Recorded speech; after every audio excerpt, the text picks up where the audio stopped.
मित्र प्यारे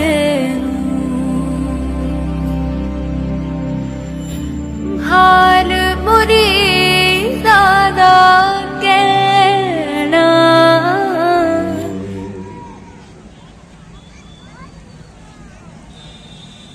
एक ओंकार सतनाम करता पुरख निरभउ निर्वैर अकाल मूरत अजूनी सैखं गुर प्रसाद जप आद सच जुगाद सच है भी सच नानक होसी भी सच जिह सतगुर सिमरंत नैन के तिमिर मिटह थिना जिह सतगुर सिमरंत हृदय हर नाम दिनो दिन जिह सतगुर सिमरंत जी की तपत मिटावै जिह सतगुर सिमरंत रिद सिद नव नित पावै सोई रामदास गुर बल भन मिल संगत धन धन करहो जिह सतगुर लग प्रभ पाईऐ सो सतगुर सिमरो नरो धन धन रामदास गुर जिन सिरिया तिन सवारिया पूरी होई करामात आप सिरजनहार धारिया सिखी अतै संगति पार ब्रह्म कर नमस्कारिया अटल अथाह अतोल तुम तेरा अंत न पारावार जिने तू सेविया भाव कर से तुद तारे उतारिया लभ लोभ काम क्रोध मोह मार कटे तुद सा परवारिया धन सो तेरा खान है सज तेरा पैस कारिया नानक तू लहना तू है गुर अमर तू विचारे गुर डठा ता मन साधारे मूह के उचरै शास्त्र खट पिंग बिरन चढ़ जाए आंद लखै बदरो सुनै जो काल कृपा करा कहाँ बुद्ध प्रभ तुछ हमारी बरन सकै महिमा जो तिहारी हम ना सकत कर सिफत तुम्हारी आप लिहो तुम कथा सुधारी हम ना सकत कर सिफत तुम्हारी आप लिहो तुम कथा सुधारी। वाहिगुरु जी का खालसा वाहिगुरु जी की फतेह। जुग हो जुग अटल साहिबे कमाल चबर शतर तख्त के मालिक सतगुरु धन धन श्री गुरु ग्रंथ साहिब सच्चे पातशाह महाराज जी दे पावन पवित्र सजे हुए दरबारां अंदर ਜੁੜ ਬੈਠੀ ਗੁਰੂ ਸਰੂਪ ਗੁਰੂ ਖਾਲਸਾ ਸਾਧ ਸੰਗਤ ਜੀ, ਸਤਿਗੁਰਾਂ ਦੀ ਅਪਾਰ ਕਿਰਪਾ ਮਿਹਰਾਮਤ ਹੋਈ ਹੈ। ਸਮੂਹ ਇਲਾਕਾ ਨਿਵਾਸੀ ਗੁਰਸਿੱਖ ਸੰਤਾਂ, ਗੁਰੂ ਘਰ ਦੇ ਪ੍ਰਬੰਧਕ, ਸੇਵਾਦਾਰ, ਸਭਨਾਂ ਵੱਲੋਂ ਉਦਮ ਕਰਦਿਆਂ ਚੌਥੇ ਪਾਤਸ਼ਾਹ ਸੋਢੀ ਸੁਲਤਾਨ ਧੰਨ ਗੁਰੂ ਰਾਮਦਾਸ ਸੱਚੇ ਪਾਤਸ਼ਾਹ ਮਹਾਰਾਜ ਜੀ ਦਾ ਪਾਵਨ ਪਵਿੱਤਰ ਪ੍ਰਕਾਸ਼ ਪੁਰਬ ਮਨਾਉਂਦੇ ਹਾਂ। ਨੌਵਾਂ ਮਹਾਨ ਗੁਰਮਤਿ ਸਮਾਗਮ ਆਰੰਭ ਕੀਤਾ ਗਿਆ ਹੈ। ਗੁਰਬਾਣੀ ਦੇ ਅੰਮ੍ਰਿਤ ਕੀਰਤਨ ਗੁਰਮੁਖਾਂ ਪਾਸੋਂ ਆਪ ਜੀ ਨੇ ਸਰਵਣ ਕੀਤੇ ਨੇ। ਆਓ ਕੁਝ ਸਭਾ ਧੰਨ ਗੁਰੂ ਰਾਮਦਾਸ ਸੱਚੇ ਪਾਤਸ਼ਾਹ ਮਹਾਰਾਜ ਦੇ ਚਰਨਾਂ ਵਿੱਚ ਸੁਰਤ ਜੋੜ ਕੇ ਸ੍ਰੀ ਗੁਰੂ ਰਾਮਦਾਸ ਸੱਚੇ ਪਾਤਸ਼ਾਹ ਮਹਾਰਾਜ ਜੀ ਦੇ ਪਵਿੱਤਰ ਚਰਨਾਂ ਵਿੱਚ ਹਾਜ਼ਰੀ ਲਾਈਏ।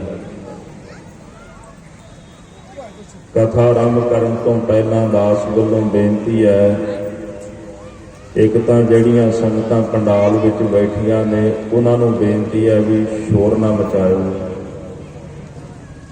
ਔਰ ਪ੍ਰਬੰਧਕ ਵੀਰਾਂ ਨੂੰ ਵੀ ਬੇਨਤੀ ਹੈ ਵੀ ਜਿਹੜਾ ਚਠੇਰੇ ਸ਼ੋਰ ਮਚ ਰਿਹਾ ਹੈ ਕਿਰਪਾ ਕਰਕੇ ਇਹਨੂੰ ਵੀ ਥੋੜੀ ਦੇਰ ਲਈ ਸੰਕੋਚ ਲਓ,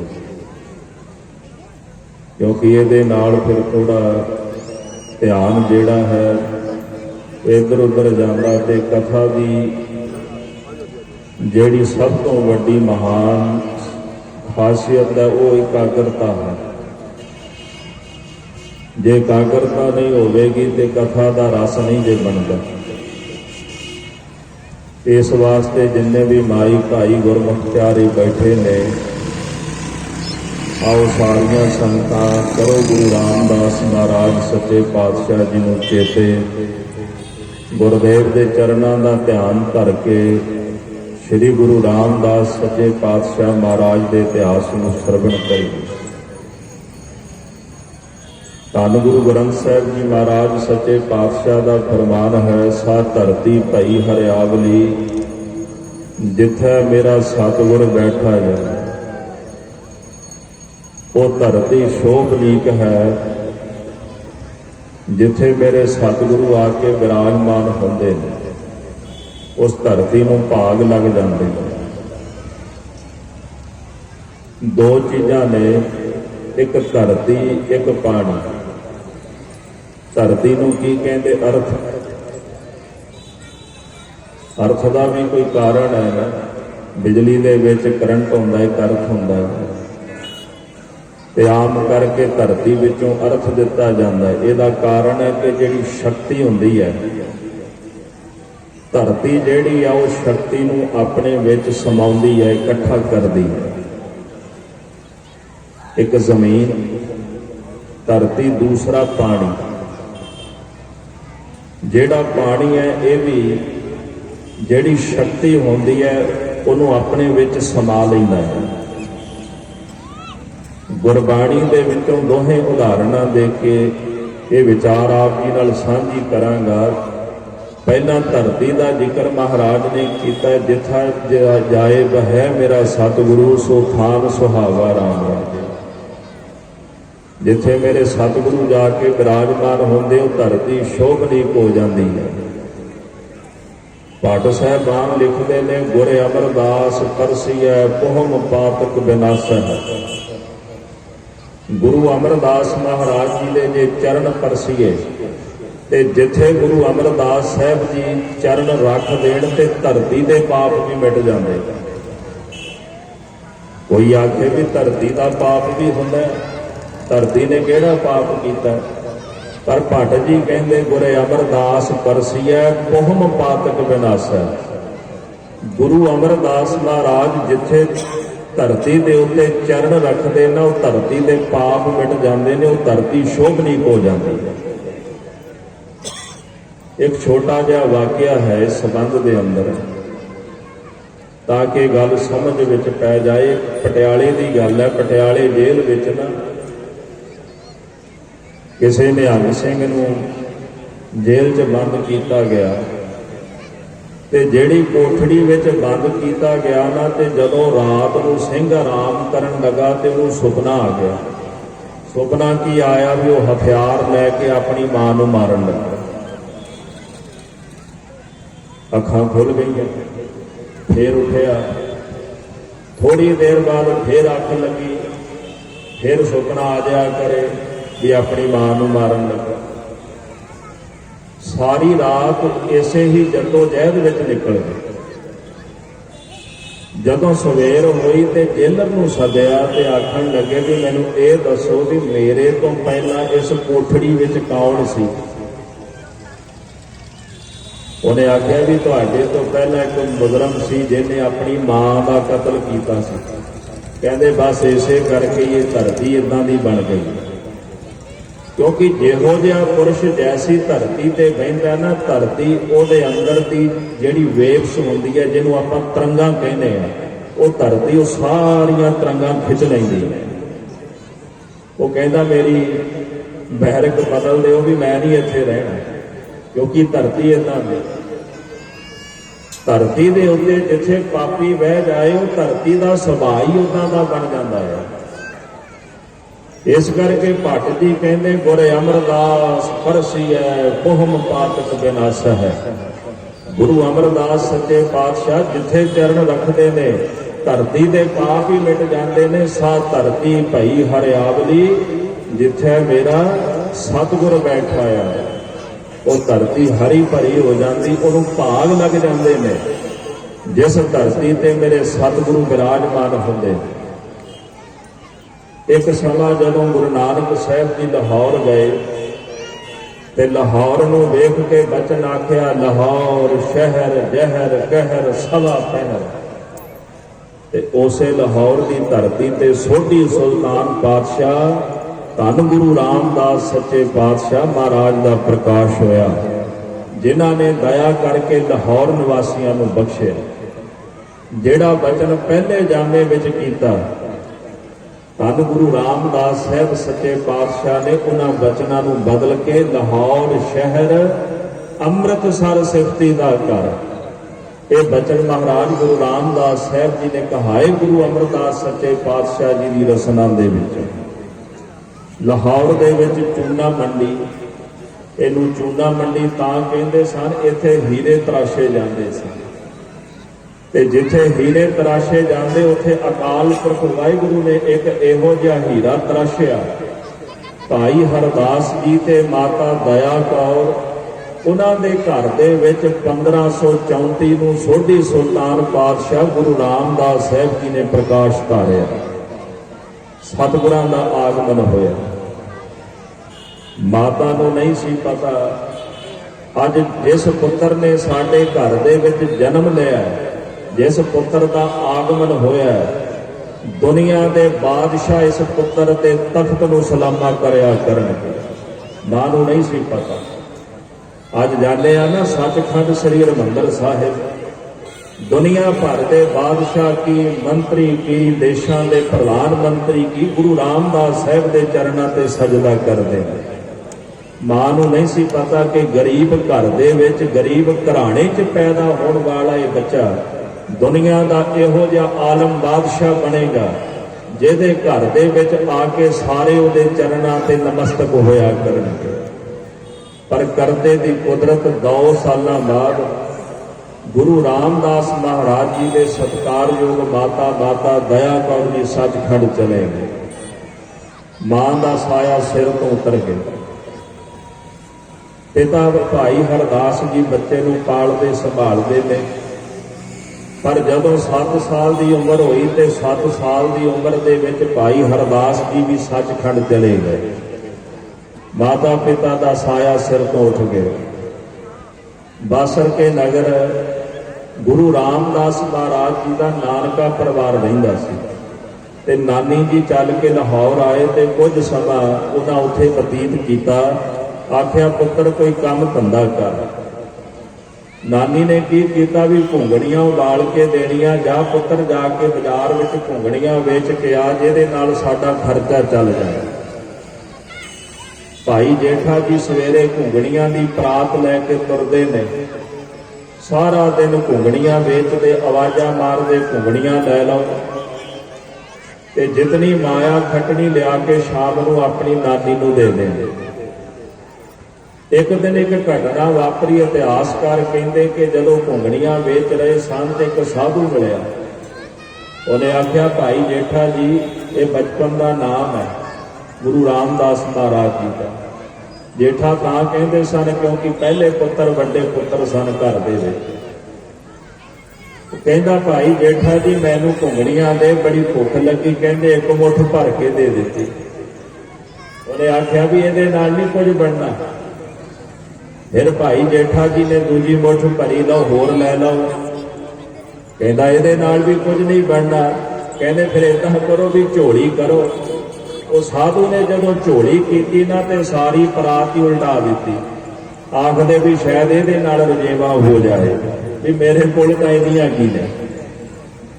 ਅੱਜ ਕੋਈ ਕਮਾਈ ਨਹੀਂ ਕੀਤੀ, ਘਰ ਦੇ ਵਿੱਚ ਵਾਪਸ ਆ ਗਏ ਤੇ ਨਾਨੀ ਜਦੋਂ ਉਹਨਾਂ ਨੇ ਪੁੱਛਿਆ, ਪੁੱਤਰ ਕੀ ਕਮਾ ਕੇ ਲੈ ਕੇ ਆਇਆ? ਆਖਿਆ, ਨਾਨੀ ਜੀ ਕਿਸੇ ਲੋੜਵੰਦ ਦੀ ਝੋਲੀ ਭਰ ਆਇਆ। ਤੇ ਦੋਨੇ ਹੱਥ ਜੋੜ ਕੇ ਨਾਨੀ ਕਹਿੰਦੀ, ਹੇ ਅਕਾਲ ਪੁਰਖ, ਇਹੋ ਜੀ ਦਇਆ ਕਰਿਓ, ਇਹ ਮੇਰਾ ਦੋਤਾ ਭੁੱਖਿਆਂ ਦੇ ਪੇਟ ਭਰਦਾ ਰਹੇ। ਜਿਨ੍ਹਾਂ ਦੀ ਝੋਲੀ ਖਾਲੀ ਹੋਵੇ ਉਹਨਾਂ ਦੀ ਝੋਲੀ ਭਰਦਾ ਰਹੇ। ਇਹਨੂੰ ਇਹੋ ਜਿਹਾ ਦਿਨ ਦਿਓ, ਇਹਦੇ ਦਰ ਤੋਂ ਕਦੇ ਕੋਈ ਖਾਲੀ ਨਾ ਮੁੜੇ। ਉਸ ਅਕਾਲ ਪੁਰਖ ਦੇ ਚਰਨਾਂ ਵਿੱਚ ਨਾਨੀ ਭਰੇ ਦਿਲ ਦੇ ਨਾਲ ਅਰਦਾਸ ਕਰਦੀ ਹੈ। ਤੇ ਕੁਝ ਸਮਾਂ ਲਾਹੌਰ ਵਿੱਚ ਰਹਿਣ ਤੋਂ ਬਾਅਦ ਨਾਨੀ ਜੀ ਬਾਸਰ ਕੇ ਨਗਰ ਆ ਗਏ। ਬਾਸਰ ਕੇ ਨਗਰ ਗੁਰੂ ਅਮਰਦਾਸ ਸਾਹਿਬ ਜੀ ਦਾ ਨਗਰ ਹੈ, ਜਿੱਥੇ ਪਾਤਸ਼ਾਹ ਦਾ ਪ੍ਰਕਾਸ਼ ਵੀ ਹੋਇਆ ਤੇ ਉਹਨਾਂ ਨੇ ਜੀਵਨ ਦੇ ਕਰੀਬਨ 60 ਸਾਲ ਉੱਥੇ ਬਤੀਤ ਕੀਤੇ। ਤੇ ਜਦੋਂ ਭਾਈ ਅਮਰਦਾਸ ਜੀ ਗੁਰੂ ਰਾਮਦਾਸ ਸਾਹਿਬ ਜੀ ਦੇ ਪਿਤਾ ਜੀ ਚੜ੍ਹਾਈ ਕੀਤੇ ਨਾ, ਤੇ ਗੁਰੂ ਅਮਰਦਾਸ ਸਾਹਿਬ ਜੀ ਅਫਸੋਸ ਕਰਨ ਵਾਸਤੇ ਵੀ ਆਏ। ਉਸ ਸਮੇਂ ਨਹੀਂ ਸੀ ਪਤਾ ਕਿ ਤਖਤਾਂ ਤਾਜਾਂ ਦੇ ਮਾਲਕ ਗੁਰੂ ਅਮਰਦਾਸ ਸਾਹਿਬ ਜੀ ਨੇ ਬਣਨਾ। ਅਫਸੋਸ ਕਰਨ ਵਾਸਤੇ ਆਏ ਕਿ ਬੜਾ ਮਾੜਾ ਹੋਇਆ ਵੀ ਛੋਟੀ ਉਮਰ ਦੇ ਵਿੱਚ ਹੀ ਮਾਤਾ ਪਿਤਾ ਦਾ ਸਾਇਆ ਸਿਰ ਤੋਂ ਉੱਠ ਗਿਆ। ਧੰਨ ਗੁਰੂ ਰਾਮਦਾਸ ਮਹਾਰਾਜ ਜੀ ਬਾਸਰ ਕੇ ਨਗਰ ਵਿੱਚ ਵੀ ਘੁੰਗਣੀਆਂ ਵੇਚਦੇ ਰਹੇ। ਜਦੋਂ ਗੁਰੂ ਅਮਰਦਾਸ ਸੱਚੇ ਪਾਤਸ਼ਾਹ ਮਹਾਰਾਜ ਗੁਰਤਾ ਗੱਦੀ ਤੇ ਬਿਰਾਜਮਾਨ ਹੋਏ ਤੇ ਸਤਿਗੁਰਾਂ ਨੇ ਗੋਇੰਦਵਾਲ ਸਾਹਿਬ ਨਗਰ ਵਸਾਇਆ। ਤੇ ਗੋਇੰਦਵਾਲ ਸਾਹਿਬ ਨਗਰ ਵਸਾ ਕੇ ਗੁਰੂ ਅੰਗਦ ਦੇਵ ਜੀ ਦਾ ਹੁਕਮ ਹੋਇਆ ਕਿ ਤੁਸੀਂ ਆਪਣੇ ਸਾਰੇ ਪਰਿਵਾਰ ਸਮੇਤ ਇੱਥੇ ਆ ਕੇ ਵਸ ਜਾਓ। ਇਤਿਹਾਸਕਾਰ ਲਿਖਦੇ ਕਿ ਗੁਰੂ ਰਾਮਦਾਸ ਮਹਾਰਾਜ ਆਪਣੀ ਨਾਨੀ ਜੀ ਉਹਨਾਂ ਦੇ ਪਰਿਵਾਰ ਸਮੇਤ ਗੋਇੰਦਵਾਲ ਸਾਹਿਬ ਆ ਕੇ ਰਹਿਣ ਲੱਗ ਪਏ ਸੀ। ਧੰਨ ਗੁਰੂ ਅਮਰਦਾਸ ਸਾਹਿਬ ਜੀ ਗੱਦੀ ਤੇ ਬੈਠੇ ਤੇ ਜਦੋਂ ਜਾ ਕੇ ਦੀਦਾਰ ਕੀਤੇ ਨਾ, ਤੇ ਭੱਟ ਸਾਹਿਬਾਨ ਨੇ ਇੱਕ ਬੜਾ ਪਿਆਰਾ ਬਚਨ ਗੁਰੂ ਗ੍ਰੰਥ ਸਾਹਿਬ ਜੀ ਦੀ ਬਾਣੀ ਵਿੱਚ ਉਚਾਰਿਆ। ਕਹਿੰਦੇ, ਗੁਰੂ ਮੁਖ ਦੇਖ ਗਰੂ ਸੁਖ ਪਾਇਓ, ਹੋਤੀ ਜੋ ਪਿਆਸ ਪਿਊਸ ਪਿਵਨ ਕੀ ਬੰਛਤ ਸਿੱਧ ਕੋ ਬਿਦ ਮਿਲਾਇਓ। ਇਤਿਹਾਸ ਦੇ ਨਾਲ ਨਾਲ ਦਾਸ ਬਾਣੀ ਦੀ ਵਿਚਾਰ ਦੀ ਤੁਹਾਡੇ ਨਾਲ ਸਾਂਝੀ ਕਰੇਗਾ। ਦਾਸ ਅਕਸਰ ਬੇਨਤੀ ਕਰਦਾ, ਜੇ ਗੁਰੂ ਸਾਹਿਬ ਦੇ ਦਰਸ਼ਨ ਕਰਨੇ ਹੋਵਣ ਨਾ, ਇਤਿਹਾਸ ਤੇ ਬਾਣੀ ਵਿੱਚੋਂ ਗੁਰੂ ਸਾਹਿਬ ਦੇ ਦੀਦਾਰ ਹੁੰਦੇ ਕਿ ਗੁਰੂ ਦਾ ਜੀਵਨ ਕੈਸਾ ਹੁੰਦਾ, ਗੁਰੂ ਕੈਸਾ ਹੁੰਦਾ ਹੈ। ਹਿਰਦੇ ਦੇ ਅੰਦਰ ਇੱਕ ਪਿਆਸ ਸੀ ਕਿ ਨਾਮ ਅੰਮ੍ਰਿਤ ਦੀ ਪ੍ਰਾਪਤੀ ਕਰਨੀ। ਹਿਰਦੇ ਅੰਦਰ ਪਿਆਸ ਸੀ ਕਿ ਕੋਈ ਇਹੋ ਜਿਹਾ ਚਿਹਰਾ ਮੈਨੂੰ ਦਿਖਾਈ ਦੇਵੇ ਜਿਸ ਚਿਹਰੇ ਨੂੰ ਵੇਖ ਕੇ ਮੇਰੇ ਮਨ ਦੀ ਤ੍ਰਿਪਤੀ ਹੋ ਜਾਏ। ਤੇ ਕਹਿੰਦੇ ਜਦੋਂ ਗੁਰੂ ਅਮਰਦਾਸ ਸਾਹਿਬ ਦੇ ਦਰਬਾਰ ਵਿੱਚ ਪਹੁੰਚੇ ਨਾ, ਜਾ ਕੇ ਨਮਸਕਾਰ ਕੀਤੀ। ਭੱਟ ਲਿਖਦੇ ਨੇ, ਗੁਰੂ ਮੁਖ ਦੇਖ ਗਰੂ ਸੁਖ ਪਾਏ। ਗੁਰੂ ਅਮਰਦਾਸ ਸਾਹਿਬ ਜੀ ਦਾ ਦੀਦਾਰ ਕੀਤਾ ਤੇ ਗਰੂ ਦਾ ਅਖਰੀ ਅਰਥ ਹੁੰਦਾ ਭਾਰੀ, ਭਾਰੀ ਸੁਖ ਦੀ ਪ੍ਰਾਪਤੀ ਕੀਤੀ। ਜਿਹੜੀ ਅੰਦਰ ਦੀ ਪਿਆਸ ਸੀ ਕਿ ਮੈਨੂੰ ਨਾਮ ਦਾ ਅੰਮ੍ਰਿਤ ਮਿਲ ਜਾਏ, ਉਹ ਨਾਮ ਦਾ ਅੰਮ੍ਰਿਤ ਸਤਿਗੁਰੂ ਧੰਨ ਗੁਰੂ ਅਮਰਦਾਸ ਸਾਹਿਬ ਦੇ ਚਰਨਾਂ ਵਿੱਚੋਂ ਪ੍ਰਾਪਤ ਹੋਇਆ। ਗੁਰੂ ਰਾਮਦਾਸ ਮਹਾਰਾਜ ਕਹਿੰਦੇ ਘੁੰਗਣੀਆਂ ਛੱਡ ਦਿੱਤੀਆਂ ਵੇਚਣੀਆਂ, ਸਤਿਗੁਰਾਂ ਦੀ ਸੇਵਾ ਦੇ ਵਿੱਚ ਜੁੜ ਗਏ। ਸੇਵਾ ਕਰਦਿਆਂ ਕਰਦਿਆਂ ਕੁਝ ਸਮਾਂ ਲੰਘਿਆ ਤੇ ਗੁਰੂ ਅਮਰਦਾਸ ਸਾਹਿਬ ਜੀ ਨੇ ਬੌਲੀ ਸਾਹਿਬ ਦਾ ਟੱਕ ਲਾਇਆ। ਤੇ ਗੁਰੂ ਰਾਮਦਾਸ ਮਹਾਰਾਜ ਜੀ ਨੇ ਬੌਲੀ ਸਾਹਿਬ ਦੀ ਸੇਵਾ ਵਿੱਚ ਅੱਗੇ ਵੱਧ ਕੇ ਸੇਵਾ ਕੀਤੀ। ਸਾਰੇ ਮਜ਼ਦੂਰ ਸਿੱਖ ਜਿਹੜੇ ਮਿੱਟੀ ਕੱਢਣ ਵਾਲੇ, ਸੇਵਾ ਕਰਨ ਵਾਲੇ ਸਨ, ਕਹਿੰਦੇ ਆਪਣੇ ਆਪ ਘਰਾਂ ਨੂੰ ਚਲੇ ਜਾਂਦੇ ਸਨ। ਤੇ ਗੁਰੂ ਰਾਮਦਾਸ ਮਹਾਰਾਜ ਸਭ ਤੋਂ ਬਾਅਦ ਸਾਰਾ ਸਮਾਨ ਸੰਭਾਲ ਕੇ फिर अपने घर दे विच सतगुरु जाते सन, फिर किते लंगर प्रशादा उन्होंने छकना। आउणा भी सब तो पहला ते जाना भी सब तो बाद। 21 साल गुरु नानक साहब के घर की टोकरी ढोई है। बख्शिशा इदां नहीं मिलदियां। साडे वर्गा मनुख सोचदा भी ठीक है 2-4 दिन कोई कर्म कर लीए, कहते जी गल नहीं बनी। कदे गुरु रामदास साहब जी नूं पुछो, 21 साल गुरु नानक साहब के घर की टोकरी ढोई गुरु रामदास महाराज ने, फिर एडी वड्डी पदवी किते जाके उन्होंने प्राप्त हुई है। 21 साल सेवा करनी। 46 साल की उम्र सी, 46 साल 11 महीने कुल उम्र सी गुरु रामदास महाराज जी की। 46 सालों विचों 7 साल गुरता गद्दी ते रहे ते 21 साल गुरु नानक साहब के घर की सेवा की गुरु रामदास महाराज ने। एवें नहीं भाई सत्ता बलवंडा कहते धन धन रामदास गुर, दिन सिरिया तिने सवारिया, पूरी होई करामात आप सिरजणहारै धारिया। गुरु रामदास महाराज तुसी धन हो, तुहाडी कमाई भी धन है। गुरु रामदास साहब की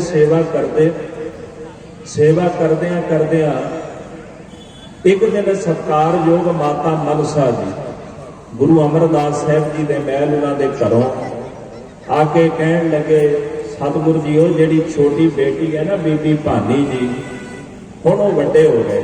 महाराज गुरु अमरदास साहब जी दियां 4 संतानां, 2 पुत्र, वड्डे बाबा मोहन जी, छोटे बाबा मोरी जी, वड्डी बेटी बीबी दानी जी, छोटी बेटी बीबी भानी जी। वड्डी बेटी बीबी दानी जी का भाई रामा जी नाल आनंद कारज होया सी ते छोटी बेटी सी घर दे विच ते महाराज चबारा साहब बैठे हुए ने। माता मनसा जी कहन लगे, सतगुरु कोई वर होवे। पातशाह कहंदे किदां दा?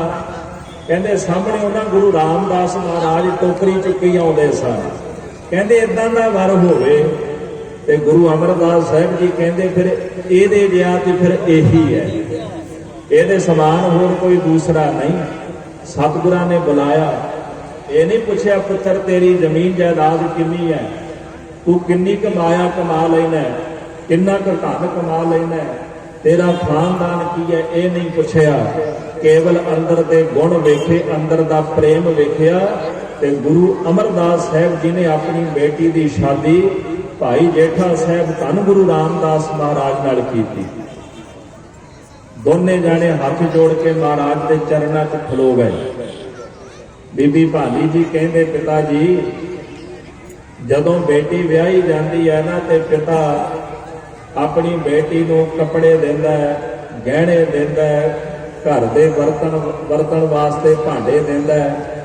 महाराज कहते दसो तुहानूं की चाहिए? महाराज दुनियावी वस्तुआं नहीं चाहिए। राग श्री राग के अंदर आपां ना एक शब्द पढ़ते हैं, जो आनंद कारज होंदे ना, रागी सिंह एक शब्द पढ़ते होंगे, विआहो हुआ मेरे बाबला गुरमुखे हर पाया। पर असीं कदे जानने की कोशिश नहीं की कि गुरु रामदास साहब जी ने यह शब्द उचारिया क्यों सी। पढ़ तां सारे ही देंदे ने, विआहो हुआ मेरे बाबला गुरमुखे हर पाया। अज्ञान अंधेरा कटिया, गुर ज्ञान प्रचंड बुलाया। हे मेरे बाबल जी मेरा विआह हो गया, मेरी जीव आत्मा का परमात्मा के नाल विआह हो गया। गुरु के मुख के द्वारा उपदेश की प्राप्ति करके गुरमुखे हर पाया, हरि की मैनू प्राप्ति हुई है। ते गुरु ने रहमत की, ज्ञान का इहो जिहा दीवा मेरे हिरदे विच बालिया, उस प्रचंड प्रकाश के नाल अज्ञानता मेरे अंदरों मिट गई है। दोने हाथ जोड़ के बीबी भानी जी अरदास करते ने, पातशाह किरपा करो मैनू भी एक दात बख्शो। महाराज कहते की मंगते हो?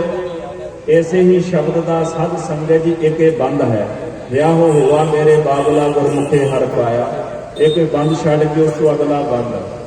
महाराज सच्चे पातशाह कहते हर परम मेरे बाबला, हर देवो दान मैं दाजो, हर कपड़ो हर शोभा देवो, जित सबरा मेरा काजो। हे मेरे बाबल जी, गुरु अमरदास साहब जी महाराज, तुही गुर, तुसी साडे गुरु हो, तुसी साडे माता हो, तुसी साडे पिता हो। क्योंकि अनाथ मैं शब्द वरतना नहीं चाहता गुरमुखो, पर सच ये वे जे दुनियावी पक्ष तो वेखीए ना, जिस दिन गुरु रामदास महाराज के माता पिता सचखंड चले गए, उदों फिर शरीका ने भी घर का दरवाजा बंद कर दिया। वाकया हालात अनथा वर्गे हो गए सन।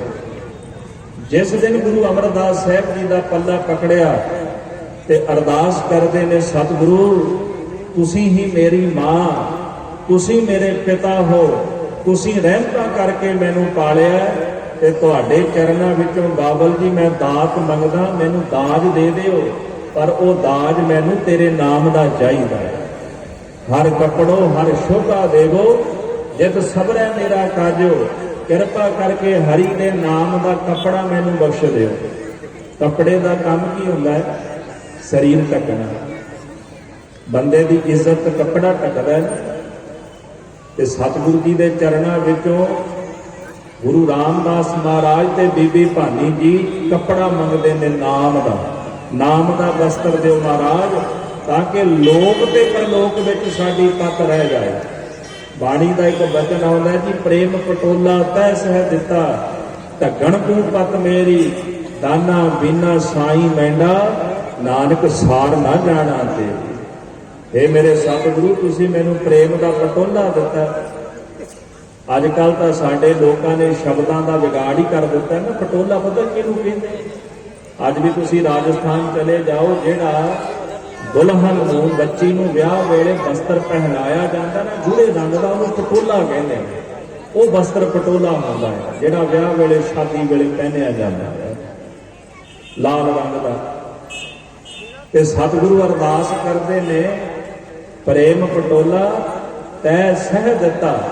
उस सह मालक ने, अकाल पुरख ने मैनू प्रेम का वस्त्र दे दिता है। क्यों? ढकण तू पत मेरी, उन्होंने मेरी पत ढकण वास्ते मैनू ये प्रेम का पटोला बख्शिया। ज्ञानी ज्ञान सिंह जी ने एक बड़ा प्यारा वचन लिखिया, थोड़ा जिहा ध्यान दे नाल सुनियो ते एकाग्रता बख्शो। ये सारी संगत नूं बेनती है। ज्ञानी ज्ञान सिंह जी कहते, दुनिया विच पातशाह ते बादशाह दो तरह के होंदे ने, एक पातशाह एक बादशाह। बादशाह किहनूं कहंदे ने? जिहड़ा झगड़े नवेड़दा होवे। बादनाम हुंदा झगड़े का, झगड़े नूं नवेड़न वाला जिहड़ा उहनूं बादशाह कहंदे ने। पर एक बादशाह हुंदा है, वैसे पात नाम तख्त का भी हुंदा है। जे ਇਹਨੂੰ ਬ੍ਰਿਜ ਭਾਸ਼ਾ ਵਿੱਚ ਇਹਦੇ ਅਰਥ ਕਰੀਏ ਨਾ, ਪਾਤ ਤਖਤ ਨੂੰ ਕਹਿੰਦੇ। ਜਦੋਂ ਜਾਪ ਸਾਹਿਬ ਪੜ੍ਹਦੇ ਆ ਨਾ, ਮੁੱਢਲਾ ਬਚਨ ਆਉਂਦਾ, ਪਾਤਸ਼ਾਹੀ ਦਸਵੀਂ, ਪਾਤ ਨਾਮ ਤਖਤ ਦਾ, ਸ਼ਾਹੀ ਨਾਮ ਮਾਲਕੀ ਦਾ, ਤਖਤ ਦਾ ਮਾਲਕ ਉਹਨੂੰ ਪਾਤਸ਼ਾਹ ਕਹਿੰਦੇ ਨੇ। ਗੁਰੂ ਨਾਨਕ ਸਾਹਿਬ ਦੇ ਤਖਤ ਦੇ ਮਾਲਕ ਗੁਰੂ ਗੋਬਿੰਦ ਸਿੰਘ ਸਾਹਿਬ ਜੀ, ਜਿਹੜਾ ਮਹੱਲਾ ਸ਼ਬਦ ਹੈ, ਸਮੇਂ ਦੇ ਨਾਲ ਜਿੱਥੇ ਮਹਾਰਾਜ ਨੇ ਵਿਲੱਖਣਤਾ ਖਾਲਸੇ ਨੂੰ ਬਖਸ਼ੀ ਹੈ, अपनी बाणी के अंदर महल्ले की थां ते सतगुरां ने पातशाही शब्द वरते हैं। यानी ज्ञान सिंह जी कहते बादशाह जिहदा काम है झगड़ा नवेड़ना, कहते पातशाह जिहड़ा पत रखण वाला होवे, इज्जत रखण वाला होवे। कहते झगड़ा नवेड़न वाले नालों पत रखण वाला, इज्जत रखण वाला वड्डा हुंदा है।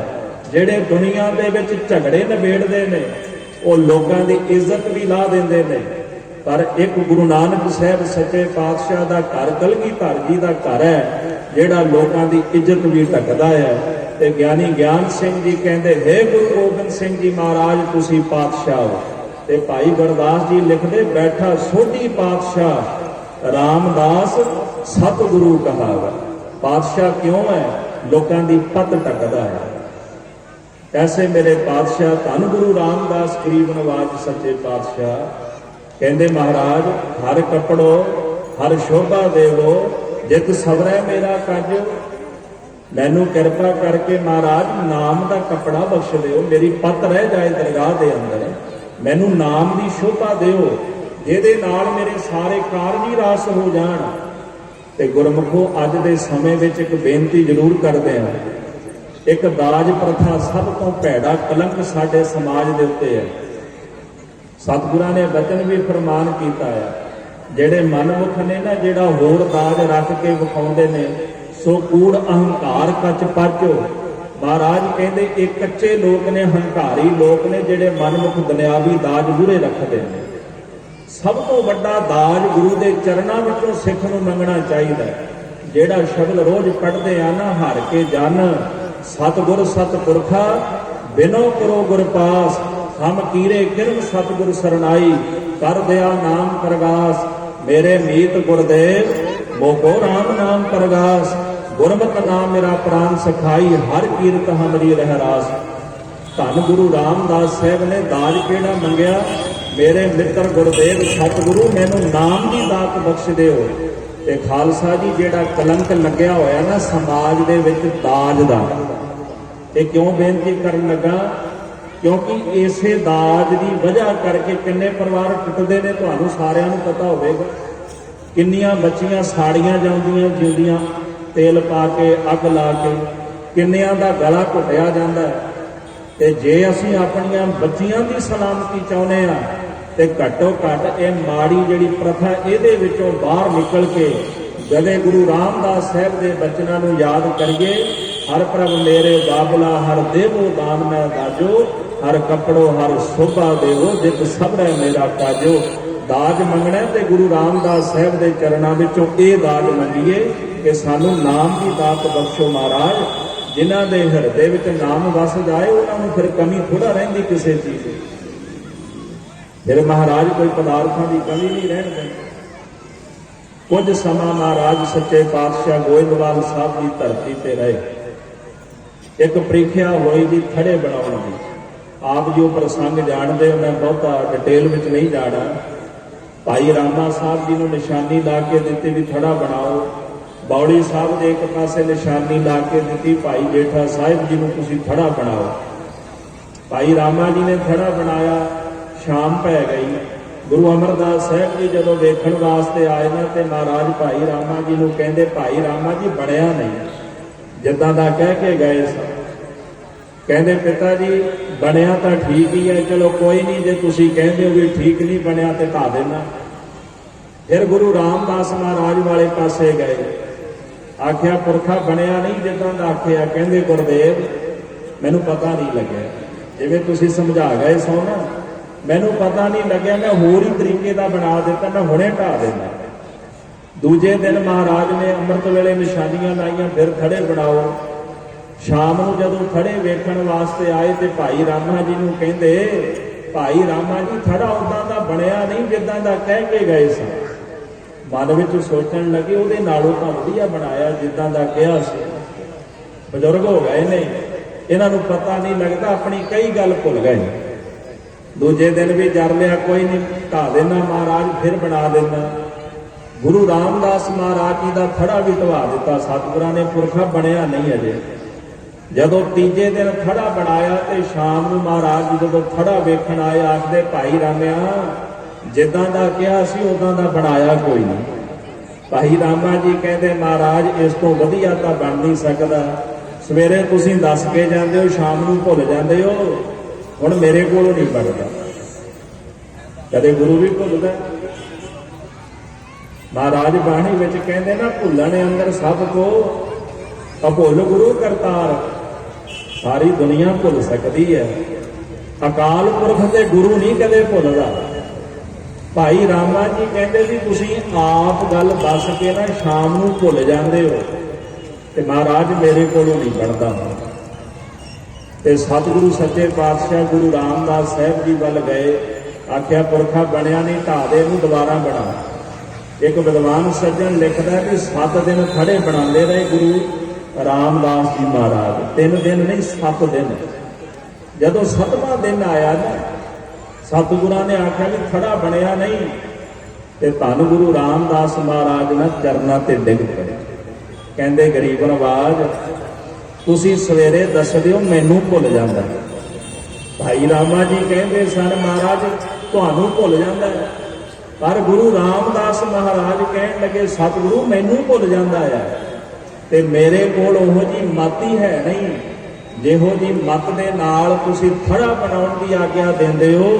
ਮੇਰੇ ਗੁਰਦੇਵ ਮੈਨੂੰ ਬਖਸ਼ ਦਿਆ ਜੇ, ਮੇਰੇ ਕੋਲੋਂ ਥੜਾ ਬਣਾ ਨਹੀਂ ਹੋਇਆ, ਮੈਂ ਬਾਰ-ਬਾਰ ਅਪਰਾਧ ਕਰਦਾ ਬਾਰ-ਬਾਰ, ਤੇ ਤੁਸੀਂ ਬਖਸ਼ਣ ਵਾਲੇ ਬਖਸ਼ੰਦ ਪਿਤਾ। ਕਹਿੰਦੇ ਗੁਰੂ ਰਾਮਦਾਸ ਮਹਾਰਾਜ ਜੀ ਦਾ ਇਤਿਹਾਸ ਲਿਖਦੇ ਆ ਨਾ, ਭਾਈ ਸੰਤੋਖ ਸਿੰਘ ਰੋ ਪਏ ਜਦੋਂ ਸੂਰਜ ਪ੍ਰਕਾਸ਼ ਵਿੱਚ ਚੌਥੇ ਪਾਤਸ਼ਾਹ ਦਾ ਇਤਿਹਾਸ ਲਿਖਦੇ ਨੇ। ਰੋ ਪਏ ਜੀ। ਇੱਕ ਬਚਨ ਉਹਨਾਂ ਨੇ ਲਿਖਿਆ, ਕਹਿੰਦੇ ਗੁਰੂ ਰਾਮਦਾਸ ਮਹਾਰਾਜ, ਮੈਂ ਬੜਾ ਵੱਡਾ ਅਪਰਾਧੀ ਹਾਂ, ਪਰ ਤੁਸੀਂ ਇਹੋ ਜਿਹੇ ਦਿਆਲੂ ਹੋ, ਮੇਰੇ ਅਪਰਾਧ ਬਾਰ-ਬਾਰ ਬਖਸ਼ੀ ਜਾਂਦੇ ਹੋ। ਮੈਂ ਬਾਰ-ਬਾਰ ਅਪਰਾਧ ਕਰਦਾ, ਤੁਸੀਂ ਬਾਰ-ਬਾਰ ਅਪਰਾਧ ਬਖਸ਼ਦੇ ਹੋ, ਤੇ ਤੁਹਾਡੀ ਮਹਿਮਾ ਮੈਂ ਕਥਨ ਨਹੀਂ ਕਰ ਸਕਦਾ। ਕਵੀ ਸੰਤੋਖ ਸਿੰਘ ਜੀ ਦੀਆਂ ਅੱਖਾਂ ਜਾਰੋਂ ਜਾਰ ਰੋਣ ਲੱਗੀਆਂ ਜਦੋਂ ਗੁਰੂ ਸਾਹਿਬ ਦਾ ਇਤਿਹਾਸ ਲਿਖਣ ਲੱਗੇ। ਮੈਂ ਇਦਾਂ ਦੇ ਹੋਰ ਵਿਦਵਾਨ ਵੀ ਉਹਨਾਂ ਬਾਰੇ ਸੁਣਿਆ ਜੀ, ਆਪਣੇ ਪਟਿਆਲੇ ਰਹਿੰਦੇ ਨੇ। ਕਹਿੰਦੇ ਜਦੋਂ 10ਵੇਂ ਪਾਤਸ਼ਾਹ ਦਾ ਇਤਿਹਾਸ ਲਿਖਦੇ ਤੇ ਰੋਈ ਜਾਂਦੇ ਨੇ, ਨਾਲੇ ਲਿਖਦੇ ਨੇ ਨਾਲੇ ਰੋਈ ਜਾਂਦੇ ਨੇ। ਪਤਾ ਨਹੀਂ ਦਿਲ ਕਿੰਨਾ ਕੰਦਰੋਂ ਭਿੱਜਿਆ ਹੋਇਆ ਗੁਰੂ ਦੇ ਪ੍ਰੇਮ ਦੇ ਨਾਲ। ਕਵੀ ਸੰਤੋਖ ਸਿੰਘ ਵੀ ਇਤਿਹਾਸ ਲਿਖਦੇ ਤੇ ਨੇਤਰਾਂ ਵਿੱਚੋਂ ਜਲ ਵਗਦਾ, ਪਾਤਸ਼ਾਹ ਬੜੇ ਔਗਣ ਕਮਾਏ ਨੇ, ਤੁਸੀਂ ਬਾਰ-ਬਾਰ ਬਖਸ਼ਦੇ ਹੋ, ਤੇ ਮੇਰੇ ਤੇ ਰਹਿਮਤ ਕਰਿਓ, ਮੇਰੇ ਔਗਣ ਕਦੇ ਚਤਾਰਿਓ। ਤੇ ਭੱਟ ਸਾਹਿਬਾਨ ਫਿਰ ਬੇਨਤੀ ਕਰਦੇ, ਹਮ ਅਵਗੁਣ ਭਰੇ ਏਕ ਗੁਣ ਨਾਹੀ, ਅੰਮ੍ਰਿਤ ਛਾੜ ਵਿਖੈ ਬਿਖ ਖਾਈ, ਮਾਇਆ ਮੋਹ ਭਰਮ ਪੈ ਭੂਲੇ, ਸੁਧ ਦਾਰਾ ਸਿਓ ਪ੍ਰੀਤ ਲਗਾਈ। ਏਕੇ ਉਤਮ ਪੰਥ ਸੁਣਿਓ ਗੁਰ ਸੰਗਤ, ਤਹਿ ਮਿਲੰਤ ਜਮ ਤਰਾਸ ਮਟਾਈ। ਏਕੇ ਅਰਦਾਸ ਭਾਟ ਕੀਰਤ ਕੀ, ਗੁਰ ਰਾਮਦਾਸ ਰਾਖੋ ਸ਼ਰਨਾਈ। ਇਹ ਅਰਦਾਸ ਗੁਰੂ ਰਾਮਦਾਸ ਸਾਹਿਬ ਦੇ ਚਰਨਾਂ ਵਿੱਚ ਨਿਤ ਕਰੀਏ। ਮਹਾਰਾਜ ਅਸੀਂ ਔਗਣਾਂ ਦੇ ਨਾਲ ਭਰੇ ਹਾਂ, ਆਪ ਕਿਰਪਾ ਕਰਕੇ ਆਪਣੀ ਸ਼ਰਨ ਵਿੱਚ ਸਾਨੂੰ ਰੱਖਿਆ ਜੇ। ਜਿਨ੍ਹਾਂ ਨੇ ਗੁਰੂ ਰਾਮਦਾਸ ਸਾਹਿਬ ਦਾ ਪੱਲਾ ਫੜ ਲਿਆ ਨਾ, ਉਹਦੀ ਝੋਲੀ ਮਹਾਰਾਜ ਖਾਲੀ ਨਹੀਂ ਜਾਣ ਦਿੰਦੇ। ਦਾਸ ਆਪਣਾ ਪ੍ਰਕਰਮ ਸਮੇਟ ਕੇ ਇਸ ਪਾਸੇ ਵੀ ਆਵੇਗਾ। ਧੰਨ ਗੁਰੂ ਰਾਮਦਾਸ ਮਹਾਰਾਜ ਸੇਵਾ ਸਫਲੀ ਹੋਈ। ਜਿਸ ਦਿਨ ਖੜੇ ਵਾਲਾ ਬਚਨ ਹੋਇਆ ਤੇ ਜਦੋਂ 7ਵੇਂ ਦਿਨ ਖੜਾ ਢਾਣ ਲੱਗੇ ਨਾ, ਗੁਰੂ ਅਮਰਦਾਸ ਸਾਹਿਬ ਜੀ ਕਹਿੰਦੇ, ਪੁਰਖਾ ਗੱਲ ਇਸ ਖੜੇ ਦੀ ਨਹੀਂ, ਮੈਂ ਤਾਂ ਉਹ ਥੜਾ ਬਣਾਉਂਦਾ ਸੀ ਤੇਰੇ ਹਿਰਦੇ ਦਾ, ਜਿਸ ਥੜੇ ਤੇ ਗੁਰੂ ਨਾਨਕ ਸਾਹਿਬ ਦੀ ਜੋਤ ਨੇ ਬੈਠਣਾ ਸੀ। ਮੈਂ ਤਾਂ ਉਹ ਥੜਾ ਬਣਾਉਂਦਾ ਸੀ। ਇਹਨਾਂ ਥੜਿਆਂ ਦਾ ਕੀ ਹੈ, ਬਣ ਜਾਂਦੇ ਤੇ ਢਹਿ ਜਾਂਦੇ ਨੇ, ਪਰ ਇਦਾਂ ਦਾ ਥੜਾ ਚਾਹੀਦਾ ਸੀ ਜਿੱਥੇ ਗੁਰੂ ਨਾਨਕ ਸਾਹਿਬ ਦੀ ਜੋਤ ਬਹਿ ਸਕੇ। ਅੱਜ ਮੈਨੂੰ ਉਹ ਥੜਾ ਮਿਲ ਗਿਆ ਜਿੱਥੇ ਗੁਰੂ ਨਾਨਕ ਸਾਹਿਬ ਜੀ ਦੀ ਜੋਤ ਬਿਰਾਜਮਾਨ ਹੋਵੇ। ਤੇ ਸਤਿਗੁਰਾਂ ਨੇ ਆਪਣਾ ਸਾਰਾ ਪਰਿਵਾਰ ਸੱਦਿਆ। ਪਰਿਵਾਰ ਸੱਦ ਕੇ ਗੁਰੂ ਰਾਮਦਾਸ ਸੱਚੇ ਪਾਤਸ਼ਾਹ ਨੂੰ ਗੁਰਤਾ ਗੱਦੀ ਤੇ ਬਿਰਾਜਮਾਨ ਕਰਾਇਆ ਤੇ ਕਹਿੰਦੇ, ਸਭ ਰਾਮਦਾਸਾਂ ਪੈਰੀ ਪਾਏ ਜੀ। ਸਭ ਨੂੰ ਗੁਰੂ ਰਾਮਦਾਸ ਸਾਹਿਬ ਜੀ ਦੇ ਪੈਰੀ ਪਾ ਦਿੱਤਾ। ਕਹਿੰਦੇ ਗੁਰੂ ਰਾਮਦਾਸ ਮਹਾਰਾਜ ਨੂੰ ਜਦੋਂ ਨਮਸਕਾਰ ਕੀਤੀ ਨਾ ਤੀਜੇ ਪਾਤਸ਼ਾਹ ਨੇ, ਕਿ ਅੱਜ ਤੋਂ ਬਾਅਦ ਗੁਰੂ ਨਾਨਕ ਸਾਹਿਬ ਜੀ ਦੀ ਜੋਤ ਗੁਰੂ ਰਾਮਦਾਸ ਸਾਹਿਬ ਜੀ ਨੇ, ਕਹਿੰਦੇ ਉੱਠ ਕੇ ਨਾ ਸਤਿਗੁਰਾਂ ਦੇ ਚਰਨ ਫੜ ਲਏ। ਚਰਨ ਫੜ ਕੇ ਕਹਿੰਦੇ, ਜੋ ਹਮਰੀ ਬਿਦ ਹੋਤੀ ਮੇਰੇ ਸਤਿਗੁਰਾ, ਸਾਬਿਦ ਤੁਮ ਹਰ ਜਾਣੋ ਆਪੇ, ਹਮ ਰੋਲਤੇ ਫਿਰਤੇ ਕੋਈ ਬਾਤ ਨਾ ਪੁੱਛਤਾ, ਗੁਰ ਸਤਿਗੁਰ ਸੰਗ ਕੀਰੇ ਹਮ ਖਾਪੇ, ਧੰਨ ਧੰਨ ਗੁਰੂ ਨਾਨਕ ਜਨ ਕੇਰਾ, ਜਿਸ ਮਿਲਿਆ ਕਿਉਂਕਿ ਸਭ ਸੋਗ ਸੰਤਾਪੇ। ਮਹਾਰਾਜ ਇੱਕ ਏਦਾਂ ਦਾ ਵੀ ਸਮਾਂ ਸੀ ਜਦੋਂ ਰੁਲਦਾ ਫਿਰਦਾ ਸੀ, ਕੋਈ ਬਾਤ ਨਹੀਂ ਸੀ ਪੁੱਛਦਾ। ਜਦੋਂ ਘੁੰਗਣੀਆਂ ਵੇਚਦੇ ਸਨ ਲਾਹੌਰ ਵਿੱਚ ਤੇ ਸ਼ਰੀਕਾਂ ਨੇ ਵੀ ਦਰਵਾਜ਼ੇ ਬੰਦ ਕਰ ਲਏ ਸਨ ਘਰ ਦੇ। ਸ਼ਰੀਕਾਂ ਨੇ ਵੀ ਦਰਵਾਜ਼ਾ ਨਹੀਂ ਖੋਲ੍ਹਿਆ ਵੀ ਕਿਤੇ ਕੁਝ ਦੇਣਾ ਹੀ ਨਾ ਪੈ ਜਾਏ। ਨਿਰਧਨ ਆਦਰ ਕੋਈ ਨਾ ਦੇ। ਗੁਰੂ ਗ੍ਰੰਥ ਸਾਹਿਬ ਜੀ ਕਹਿੰਦੇ, ਜਿਹੜਾ ਨਿਰਧਨ ਹੋਵੇ ਨਾ, ਗਰੀਬ ਹੋਵੇ, ਉਹਨੂੰ ਥੋੜਾ ਕੋਈ ਆਦਰ ਦਿੰਦਾ। ਸ਼ਰੀਕਾਂ ਦੇ ਦਰਵਾਜ਼ੇ ਬੰਦ ਸਨ। ਪਰ ਅੱਜ ਜਦੋਂ ਗੁਰੂ ਨਾਨਕ ਸਾਹਿਬ ਦੇ ਤਖਤ ਤੇ ਬੈਠੇ ਨਾ ਤੇ ਅਰਦਾਸ ਕਰਦੇ ਨੇ, ਪਾਤਸ਼ਾਹ ਜੋ ਸਾਡੇ ਹਾਲਾਤ ਸੀ ਨਾ, ਉਹ ਤੁਸੀਂ ਜਾਣਦੇ ਸੀ, ਉਹਨੂੰ ਤੁਹਾਡੇ ਤੋਂ ਬਿਨਾਂ ਕੋਈ ਹੋਰ ਨਹੀਂ ਸੀ ਸਮਝ ਸਕਦਾ। ਹਮ ਰੁਲਤੇ ਫਿਰਦੇ ਕੋਈ ਬਾਤ ਨਾ ਪੁੱਛਦਾ। ਰੁਲਦੇ ਫਿਰਦੇ ਸਾਂ ਮਹਾਰਾਜ, ਸਾਡੀ ਕੋਈ ਗੱਲ ਨਹੀਂ ਸੀ ਪੁੱਛਦਾ। ਅੱਜ ਤੁਸੀਂ ਰਹਿਮਤ ਕੀਤੀ ਮਹਾਰਾਜ, ਮੈਨੂੰ ਇਸ ਪਾਵਨ ਪਵਿੱਤਰ ਜਗ੍ਹਾ ਦੇ ਯੋਗ ਸਮਝਿਆ। ਸਤਿਗੁਰੂ ਮੈਂ ਤੁਹਾਡਾ ਸ਼ੁਕਰਾਨਾ ਕਿਵੇਂ ਕਰਾਂ, ਮੇਰੇ ਕੋਲ ਸ਼ਬਦ ਕੋਈ ਨਹੀਂ। ਕਿਉਂਕਿ ਜਿਸ ਇਨਸਾਨ ਨੂੰ ਜਿਸ ਘਰ ਦੇ ਵਿੱਚੋਂ ਦਾਤਾਂ ਮਿਲਦੀਆਂ ਨੇ, ਖਾਲਸਾ ਜੀ ਉਹਦਾ ਹਿਰਦਾ ਉਸ ਘਰ ਦੇ ਪ੍ਰਤੀ ਸਤਿਕਾਰ ਨਾਲ, ਸ਼ੁਕਰਾਨੇ ਨਾਲ ਭਰ ਜਾਂਦਾ ਹੈ। ਜਿਹਨੂੰ ਜਿੱਥੋਂ ਦਾਤ ਮਿਲੇ ਉੱਥੋਂ ਸ਼ੁਕਰਾਨਾ ਕਰਦਾ ਹੀ ਹੈ ਨਾ, ਜਿੱਥੋਂ ਦਾਤ ਮਿਲਦੀ ਹੈ। ਜਿਨ੍ਹਾਂ ਨੇ ਗੁਰੂ ਰਾਮਦਾਸ ਸਾਹਿਬ ਦੇ ਚਰਨਾਂ ਵਿੱਚੋਂ ਦਾਤਾਂ ਲਈਆਂ, ਤੇ ਉਹ ਕਿਉਂ ਨਾ ਗੁਰੂ ਰਾਮਦਾਸ ਸਾਹਿਬ ਮਹਾਰਾਜ ਦਾ ਸ਼ੁਕਰਾਨਾ ਕਰਨ। ਕਿ ਉਹਨਾਂ ਸਤਿਗੁਰਾਂ ਦਾ ਨਾਮ ਜਪਣ ਜਿਸ ਗੁਰੂ ਨੇ ਉਹਨਾਂ ਨੂੰ ਦਾਤਾਂ ਦੇ ਕੇ ਨਵਾਜ ਦਿੱਤਾ ਹੈ। ਧੰਨ ਗੁਰੂ ਰਾਮਦਾਸ ਮਹਾਰਾਜ ਗੁਰਤਾ ਗੱਦੀ ਤੇ ਬਿਰਾਜੇ। ਸ੍ਰੀ ਅੰਮ੍ਰਿਤਸਰ ਸਾਹਿਬ ਸਰੋਵਰ ਦੀ ਸੇਵਾ ਹੋਈ। ਇਸ ਸਰੋਵਰ ਦੇ ਸੰਬੰਧ ਵਿੱਚ ਦਾਸ ਨੇ ਕੁਝ ਬੇਨਤੀਆਂ ਕਰਨੀਆਂ। ਗੁਰੂ ਗ੍ਰੰਥ ਸਾਹਿਬ ਜੀ ਦੀ ਬਾਣੀ ਅੰਦਰ ਜੇ ਕਿਸੇ ਸਰੋਵਰ ਦੀ ਸਭ ਤੋਂ ਜ਼ਿਆਦਾ ਮਹਿਮਾ ਹੈ ਤੇ ਉਹ ਸ੍ਰੀ ਅੰਮ੍ਰਿਤਸਰ ਸਾਹਿਬ ਦਾ ਪਾਵਨ ਸਰੋਵਰ। ਦਾਸ ਅਕਸਰ ਇੱਕ ਬੇਨਤੀ ਕਰਦਾ ਜੀ, ਜਦੋਂ ਬਾਬਾ ਸ਼੍ਰੀ ਚੰਦ ਜੀ ਦਰਸ਼ਨ ਕਰਨ ਆਏ ਨਾ ਗੁਰੂ ਰਾਮਦਾਸ ਸਾਹਿਬ ਜੀ ਦੇ, ਵੇਖੋ ਨਿਮਰਤਾ ਕਿੰਨੀ ਸੀ ਮਹਾਰਾਜ ਦੀ, ਤੇ ਦਾੜਾ ਵੇਖਿਆ ਬੜਾ ਲੰਮਾ ਦਾੜਾ ਸੀ ਚੌਥੇ ਪਾਤਸ਼ਾਹ ਦਾ। ਪੁਰਖਾ ਦਾੜਾ ਇੰਨਾ ਕਿਉਂ ਵਧਾਇਆ? ਸਤਿਗੁਰੂ ਕਹਿੰਦੇ ਤੁਹਾਡੇ ਦੇ ਮਹਾਂਪੁਰਸ਼ਾਂ ਦੇ ਚਰਨ ਝਾੜਨ ਵਾਸਤੇ ਇੰਨਾ ਦਾੜਾ ਵਧਾਇਆ। ਸੇ ਦਾੜੀਆਂ ਸੱਚੀਆਂ ਜੋ ਗੁਰ ਚਰਨੀ ਲਾਗਨ। ਉਹ ਦਾੜੀਆਂ ਸੱਚੀਆਂ ਨੇ ਜਿਹੜੀਆਂ ਦਾੜੀਆਂ ਗੁਰੂ ਦੇ ਚਰਨੀ ਲੱਗਦੀਆਂ ਨੇ। ਕਹਿੰਦੇ ਪ੍ਰਕਰਮਾਂ ਵਿੱਚ ਖਲੋ ਕੇ ਨਾ ਬਾਬਾ ਸ਼੍ਰੀ ਚੰਦ ਜੀ ਨੇ ਇੱਕ ਬਚਨ ਆਖਿਆ। ਆਖਣ ਲੱਗੇ ਜਿਸ ਦਿਨ ਗੁਰੂ ਅੰਗਦ ਦੇਵ ਸਾਹਿਬ ਨੇ ਗੁਰਤਾ ਗੱਦੀ ਪ੍ਰਾਪਤ ਕੀਤੀ ਨਾ, ਉਹਨਾਂ ਹੁਕਮ ਮੰਨ ਕੇ ਅਸਾਂ ਨਹੀਂ ਮੰਨਿਆ ਤੇ ਖਾਲੀ ਰਹਿ ਗਏ, ਪਰ ਗੁਰੂ ਅੰਗਦ ਦੇਵ ਜੀ ਨੇ ਹੁਕਮ ਮੰਨਿਆ ਤੇ ਗੱਦੀ ਪ੍ਰਾਪਤ ਕਰ ਗਏ। ਜੇ ਗੁਰੂ ਅਮਰਦਾਸ ਸਾਹਿਬ ਨੇ ਗੁਰਤਾ ਗੱਦੀ ਪ੍ਰਾਪਤ ਕੀਤੀ ਹੈ ਤੇ ਕਹਿੰਦੇ ਸੇਵਾ ਕਰਕੇ। ਆਖਣ ਲੱਗੇ ਗੁਰੂ ਰਾਮਦਾਸ ਸਾਹਿਬ ਜੀ ਜੇ ਤੁਸਾਂ ਗੁਰਤਾ ਗੱਦੀ ਪ੍ਰਾਪਤ ਕੀਤੀ ਹੈ ਤੇ ਪ੍ਰੇਮ ਕਰਕੇ। ਤੁਹਾਡਾ ਜੇ ਤੁਹਾਡੇ ਜਿਹਾ ਪ੍ਰੇਮ ਕੋਈ ਕਰ ਨਹੀਂ ਸਕਿਆ ਗੁਰੂ ਅਮਰਦਾਸ ਸਾਹਿਬ ਮਹਾਰਾਜ ਨੇ ਤੁਹਾਡੇ ਜਿਹਾ, ਤੁਹਾਨੂੰ ਪ੍ਰੇਮ ਕਰਕੇ ਗੱਦੀ ਮਿਲੀ। ਤੇ ਬਚਨ ਕੀ ਆਖਿਆ? ਜਿਹੜਾ ਤੁਹਾਡੇ ਸਰੋਵਰ ਵਿੱਚ ਇਸ਼ਨਾਨ ਕਰੇਗਾ ਉਹਦੇ ਸਾਰੇ ਪਾਪ ਮਿਟ ਜਾਣਗੇ। ਕਵੀ ਗਵਾਲ ਬ੍ਰਿਜ ਭਾਸ਼ਾ ਤੇ ਸੰਸਕ੍ਰਿਤ ਭਾਸ਼ਾ ਦੇ ਵਿਦਵਾਨ ਕਹਿੰਦੇ ਸੱਚਖੰਡ ਸ੍ਰੀ ਹਰਿਮੰਦਰ ਸਾਹਿਬ ਆਏ ਦਰਸ਼ਨ ਕਰਨ ਵਾਸਤੇ। ਪ੍ਰਕਰਮਾਂ ਦੇ ਵਿੱਚ ਜਦੋਂ ਦਰਸ਼ਨ ਕਰਦੇ ਨੇ ਫਿਰਦੇ ਨੇ, ਅਨੇਕਾਂ ਮਹਾਂਪੁਰਸ਼ ਸਾਧੂ ਸੰਤ ਰੰਗੀਆਂ ਰਤੜੀਆਂ ਰੂਹਾਂ ਬੈਠੀਆਂ। ਦਰਬਾਰ ਸਾਹਿਬ ਦੇ ਅੰਦਰ ਗਏ, ਜਾ ਕੇ ਦਰਸ਼ਨ ਕੀਤੇ, ਸਤਿਗੁਰਾਂ ਦੇ ਮਨ ਭਿੱਜ ਗਿਆ। ਸਰੋਵਰ ਵਿੱਚ ਇਸ਼ਨਾਨ ਕੀਤਾ, ਮਨ ਖਿੜ ਗਿਆ। ਦਾਸ ਨੇ ਇੱਕ ਬੇਨਤੀ ਕੀਤੀ ਨਾ ਮੁੱਢ ਵਿੱਚ, ਧਰਤੀ ਇਹ ਧਰਤੀ ਸ਼ਕਤੀ ਖਿੱਚਦੀ ਹੈ। ਸਾ ਧਰਤੀ ਭਈ ਹਰਿਆਵਲੀ। ਧਰਤੀ ਨੂੰ ਭਾਗ ਕਿਉਂ ਲੱਗਦੇ ਨੇ? ਜੈਸਾ ਪੁਰਸ਼ ਧਰਤੀ ਤੇ ਬਹਿੰਦਾ ਹੈ, ਧਰਤੀ ਦੇ ਅੰਦਰ ਵੈਸੀ ਹੀ ਭਾਵਨਾ, ਵੈਸੀ ਹੀ ਵੇਵਸ ਜਿਹੜੀ ਪੈਦਾ ਹੋ ਜਾਂਦੀ ਹੈ। ਜਿਹੋ ਜਿਹਾ ਬੰਦਾ ਉਸ ਧਰਤੀ ਤੇ ਜਾ ਕੇ ਬਹਿੰਦਾ ਨਾ, ਸਾਧ ਸੰਗਤ ਦੀ ਸੁਭਾਵਕ ਹੈ, ਉਹਦੀ ਮਨੋਬਿਰਤੀ ਵੀ ਉਦਾਂ ਦੀ ਬਣ ਜਾਂਦੀ ਹੈ। ਦੂਸਰਾ ਜਲ ਦੇਖੋ, ਸ੍ਰੀ ਹਰਿਮੰਦਰ ਸਾਹਿਬ ਮਹਾਰਾਜ ਨੇ ਕੀ ਕਲਾ ਵਰਤਾਈ। ਜਲ ਦੇ ਵਿੱਚ ਹਰਿਮੰਦਰ ਸਾਹਿਬ ਬਣਾਇਆ। ਜਲ ਤਾਂ ਸੀ, ਪਰ ਉਹਦੇ ਨਾਲ ਨਾਮ ਦਾ, ਬਾਣੀ ਦਾ ਅੰਮ੍ਰਿਤ ਜੋੜ ਦਿੱਤਾ ਤੇ ਉਸ ਸਰੋਵਰ ਦਾ ਨਾਮ ਹੀ ਅੰਮ੍ਰਿਤਸਰ ਪਾ ਦਿੱਤਾ, ਜਿਹਨੂੰ ਸੁਧਾ ਸਰੋਵਰ ਕਹਿੰਦੇ, ਅੰਮ੍ਰਿਤ ਦਾ ਸਰੋਵਰ। ਕਿਉਂਕਿ ਉੱਥੇ ਨਾਮ ਬਾਣੀ ਦਾ ਅੰਮ੍ਰਿਤ ਵਹਿੰਦਾ ਹੈ। ਨਾਮ ਬਾਣੀ ਦੇ ਅੰਮ੍ਰਿਤ ਸਦਕਾ ਉੱਥੋਂ ਦਾ ਜਲ, ਉੱਥੋਂ ਦਾ ਪਾਣੀ ਵੀ ਅੰਮ੍ਰਿਤ ਬਣ ਗਿਆ।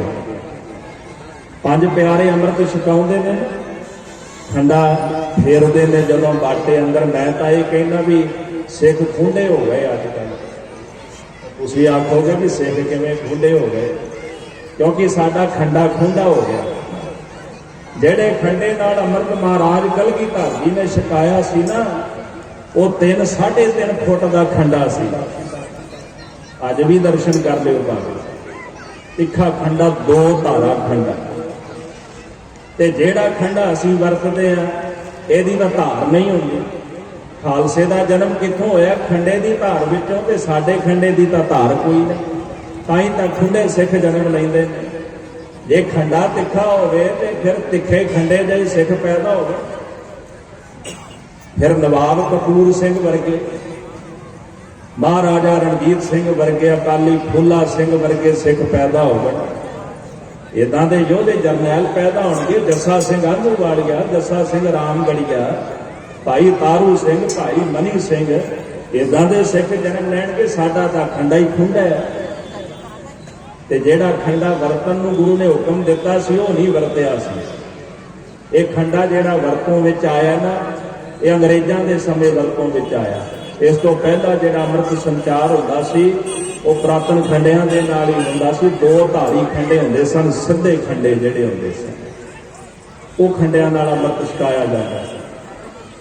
ਬਾਟੇ ਵਿੱਚ ਜਲ ਪਾ ਕੇ ਤੇ ਜਦੋਂ ਪੰਜ ਪਿਆਰੇ ਖੰਡਾ ਫੇਰਦੇ ਨੇ ਤੇ ਬਾਣੀ ਪੜ੍ਹਦੇ ਨੇ, ਬਾਣੀ ਦੇ ਨਾਲ ਉਹ ਜਲ ਅੰਮ੍ਰਿਤ ਬਣ ਜਾਂਦਾ ਹੈ। ਇਦਾਂ ਦਾ ਅੰਮ੍ਰਿਤ ਜਦੋਂ ਸਿੱਖ ਨੂੰ ਛਕਦਾ ਹੈ ਤੇ ਸਿੱਖ ਦਾ ਜਨਮ ਗੁਰੂ ਦੇ ਘਰ ਦੇ ਵਿੱਚ ਹੋ ਜਾਂਦਾ ਹੈ। ਸਤਿਗੁਰ ਕੈ ਜਨਮੈ ਗਗਨ ਮਿਟਾਇਆ। ਇੱਕ ਜਨਮ ਸਾਡਾ ਮਾਤਾ ਪਿਤਾ ਦੇ ਘਰ ਵਿੱਚ, ਇੱਕ ਜਨਮ ਗੁਰੂ ਦੇ ਘਰ ਵਿੱਚ ਹੁੰਦਾ ਹੈ। ਤੇ ਗੁਰੂ ਦੇ ਘਰ ਵਿੱਚ ਕਿਹੜਾ ਜਨਮ ਹੁੰਦਾ ਹੈ? ਜਦੋਂ ਸਿੱਖ ਅੰਮ੍ਰਿਤ ਪਾਨ ਕਰ ਲੈਂਦਾ ਹੈ, ਇਹ ਗੁਰੂ ਦੇ ਘਰ ਵਿੱਚ ਜਨਮ ਹੁੰਦਾ ਹੈ। ਅੰਮ੍ਰਿਤ ਬਣ ਗਿਆ ਜਲ ਜਦੋਂ ਬਾਣੀ ਪੜ੍ਹੀ ਗਈ। ਸੱਚਖੰਡ ਸ੍ਰੀ ਹਰਿਮੰਦਰ ਸਾਹਿਬ ਕੀਰਤਨ ਦਾ ਪ੍ਰਵਾਹ ਚੱਲਦਾ ਹੈ, ਉੱਥੋਂ ਦਾ ਜਲ ਅੰਮ੍ਰਿਤ ਬਣ ਗਿਆ। ਮਹਾਰਾਜ ਪੰਜਵੇਂ ਪਾਤਸ਼ਾਹ ਆਪ ਕਹਿੰਦੇ ਨਾ, ਸੰਤਾਂ ਕੇ ਕਾਰਜ ਆਪ ਖਲੋਇਆ, ਹਰ ਕੰਮ ਕਰਾਵਣ ਆਇਆ ਰਾਮ, ਧਰਤ ਸੁਹਾਵੀ ਤਾਲ ਸੁਹਾਵਾ, ਵਿੱਚ ਅੰਮ੍ਰਿਤ ਜਲ ਛਾਇਆ ਰਾਮ। ਜਲ ਅੰਮ੍ਰਿਤ ਰੂਪ ਹੋ ਕੇ ਸਰੋਵਰ 'ਚ ਛਾਇਆ, ਕਿਉਂਕਿ ਬਾਣੀ ਦਾ ਕੀਰਤਨ, ਬਾਣੀ ਦਾ ਪ੍ਰਵਾਹ ਉਸ ਜਲ ਨੂੰ ਵੀ ਅੰਮ੍ਰਿਤ ਬਣਾ ਗਿਆ। ਕਵੀ ਗੋਵਾਲ ਜੀ ਨੇ ਬੜਾ ਸੋਹਣਾ ਬਚਨ ਆਖਿਆ, ਥੋੜੀ ਤਵੱਜੋ ਦੇਣਾ ਸਾਰੇ ਇੱਧਰ। ਉਹ ਕਹਿੰਦੇ ਬੈਕੁੰਠ ਬਾਰੇ ਮੈਂ ਸੁਣਿਆ, ਬੈਕੁੰਠ ਦੇ ਵਿੱਚ ਨਾ ਅੰਮ੍ਰਿਤ ਦਾ ਕੁੰਭ ਹੈ। ਕੁੰਭ ਘੜੇ ਨੂੰ ਕਹਿੰਦੇ। ਜਦੋਂ ਦੇਵਤੇ ਤੇ ਦੈਂਤਾਂ ਨੇ ਖੀਰ ਸਮੁੰਦਰ ਵਿੜਕਿਆ ਨਾ ਤੇ ਕਹਿੰਦੇ ਘੜਾ ਨਿਕਲਿਆ ਅੰਮ੍ਰਿਤ। ਕਹਿੰਦੇ ਉਹ ਕਿੱਥੇ ਰਹਿੰਦਾ ਆ ਘੜਾ? ਕਹਿੰਦੇ ਉਹ ਘੜਾ ਬੈਕੁੰਠ ਵਿੱਚ ਰਹਿੰਦਾ। ਕਿਹਨਾਂ ਕੋਲ ਹੈ? ਕਹਿੰਦੇ ਦੇਵਤਿਆਂ ਕੋਲ। ਕਹਿੰਦੇ ਧੰਨ ਗੁਰੂ ਅਮਰਦਾਸ ਸੱਚੇ, ਧੰਨ ਗੁਰੂ ਰਾਮਦਾਸ ਸੱਚੇ ਪਾਤਸ਼ਾਹ, ਉਥੇ ਤਾਂ ਅੰਮ੍ਰਿਤ ਦਾ ਛੋਟਾ ਜਿਹਾ ਘੜਾ ਹੈ, ਇੱਥੇ ਤੁਸੀਂ ਅੰਮ੍ਰਿਤ ਦਾ ਸਰੋਵਰ ਹੀ ਬਣਾ ਦਿੱਤਾ ਹੈ। ਉਥੇ ਦੇਵਤਿਆਂ ਕੋਲ ਅੰਮ੍ਰਿਤ ਦਾ ਘੜਾ ਹੋਵੇਗਾ, ਇੱਥੇ ਸਾਧੂ ਬਿਰਾਜਦੇ ਨੇ, ਸੰਤ ਬਿਰਾਜਦੇ ਨੇ, ਬ੍ਰਹਮ ਗਿਆਨੀ ਬਿਰਾਜਦੇ ਨੇ। ਪਰ ਕਰਮਾਂ ਦੀ ਇੱਕ ਇੱਕ ਇੱਟ ਇਦਾਂ ਦੀ ਹੈ ਜਿਸ ਇੱਟ ਦੇ ਉੱਤੇ ਗੁਰੂ ਰਾਮਦਾਸ ਸਾਹਿਬ ਦੇ ਚਰਨ ਪਏ ਹੋਏ। ਇੱਕ ਇੱਕ ਇੱਟ ਪ੍ਰਕਰਮਾਂ ਦੀ ਐਸੀ ਹੈ। ਕਵੀ ਗੋਵਾਲ ਜੀ ਕਹਿੰਦੇ ਉੱਥੇ ਦੇਵਤੇ ਰਹਿੰਦੇ ਨੇ, ਇੱਥੇ ਸੰਤ ਰਹਿੰਦੇ ਨੇ, ਪਰ ਕਹਿੰਦੇ ਇੱਥੇ ਦੀ ਮਹਿਮਾ ਜ਼ਿਆਦਾ ਵੱਡੀ ਹੈ। ਕਿਉਂ? ਕਹਿੰਦੇ ਉੱਥੋਂ ਦਾ ਅੰਮ੍ਰਿਤ ਕਿਸੇ ਨੂੰ ਨਹੀਂ ਮਿਲਦਾ, ਇੱਥੋਂ ਦਾ ਸਾਰਿਆਂ ਨੂੰ ਮਿਲ ਜਾਂਦਾ ਹੈ। ਉੱਥੋਂ ਦਾ ਅੰਮ੍ਰਿਤ ਕਹਿੰਦੇ ਅਮਰ ਕਰਦਾ ਹੈ, ਇੱਥੋਂ ਦਾ ਅੰਮ੍ਰਿਤ ਜੀਵਨ ਮੁਕਤ ਅਵਸਥਾ ਬਖਸ਼ਦਾ ਹੈ। ਤੇ ਫਿਰ ਉਹਨਾਂ ਅਖੀਰ ਦੇ ਵਿੱਚ ਆਖਿਆ ਉੱਥੇ ਕੇਵਲ ਬੈਕੁੰਠ ਹੈ। ਕਹਿੰਦੇ ਇੱਥੇ ਬੈਕੁੰਠ ਵੀ ਹੈ, ਹਰੀ ਦਾ ਮੰਦਰ ਵੀ ਹੈ, ਤੇ ਇੱਥੇ ਅੰਮ੍ਰਿਤ ਦਾ ਸਰੋਵਰ ਵੀ ਹੈ, ਰੱਬ ਦਾ ਘਰ ਵੀ ਹੈ ਤੇ ਗੁਰੂ ਦਾ ਘਰ ਵੀ ਹੈ।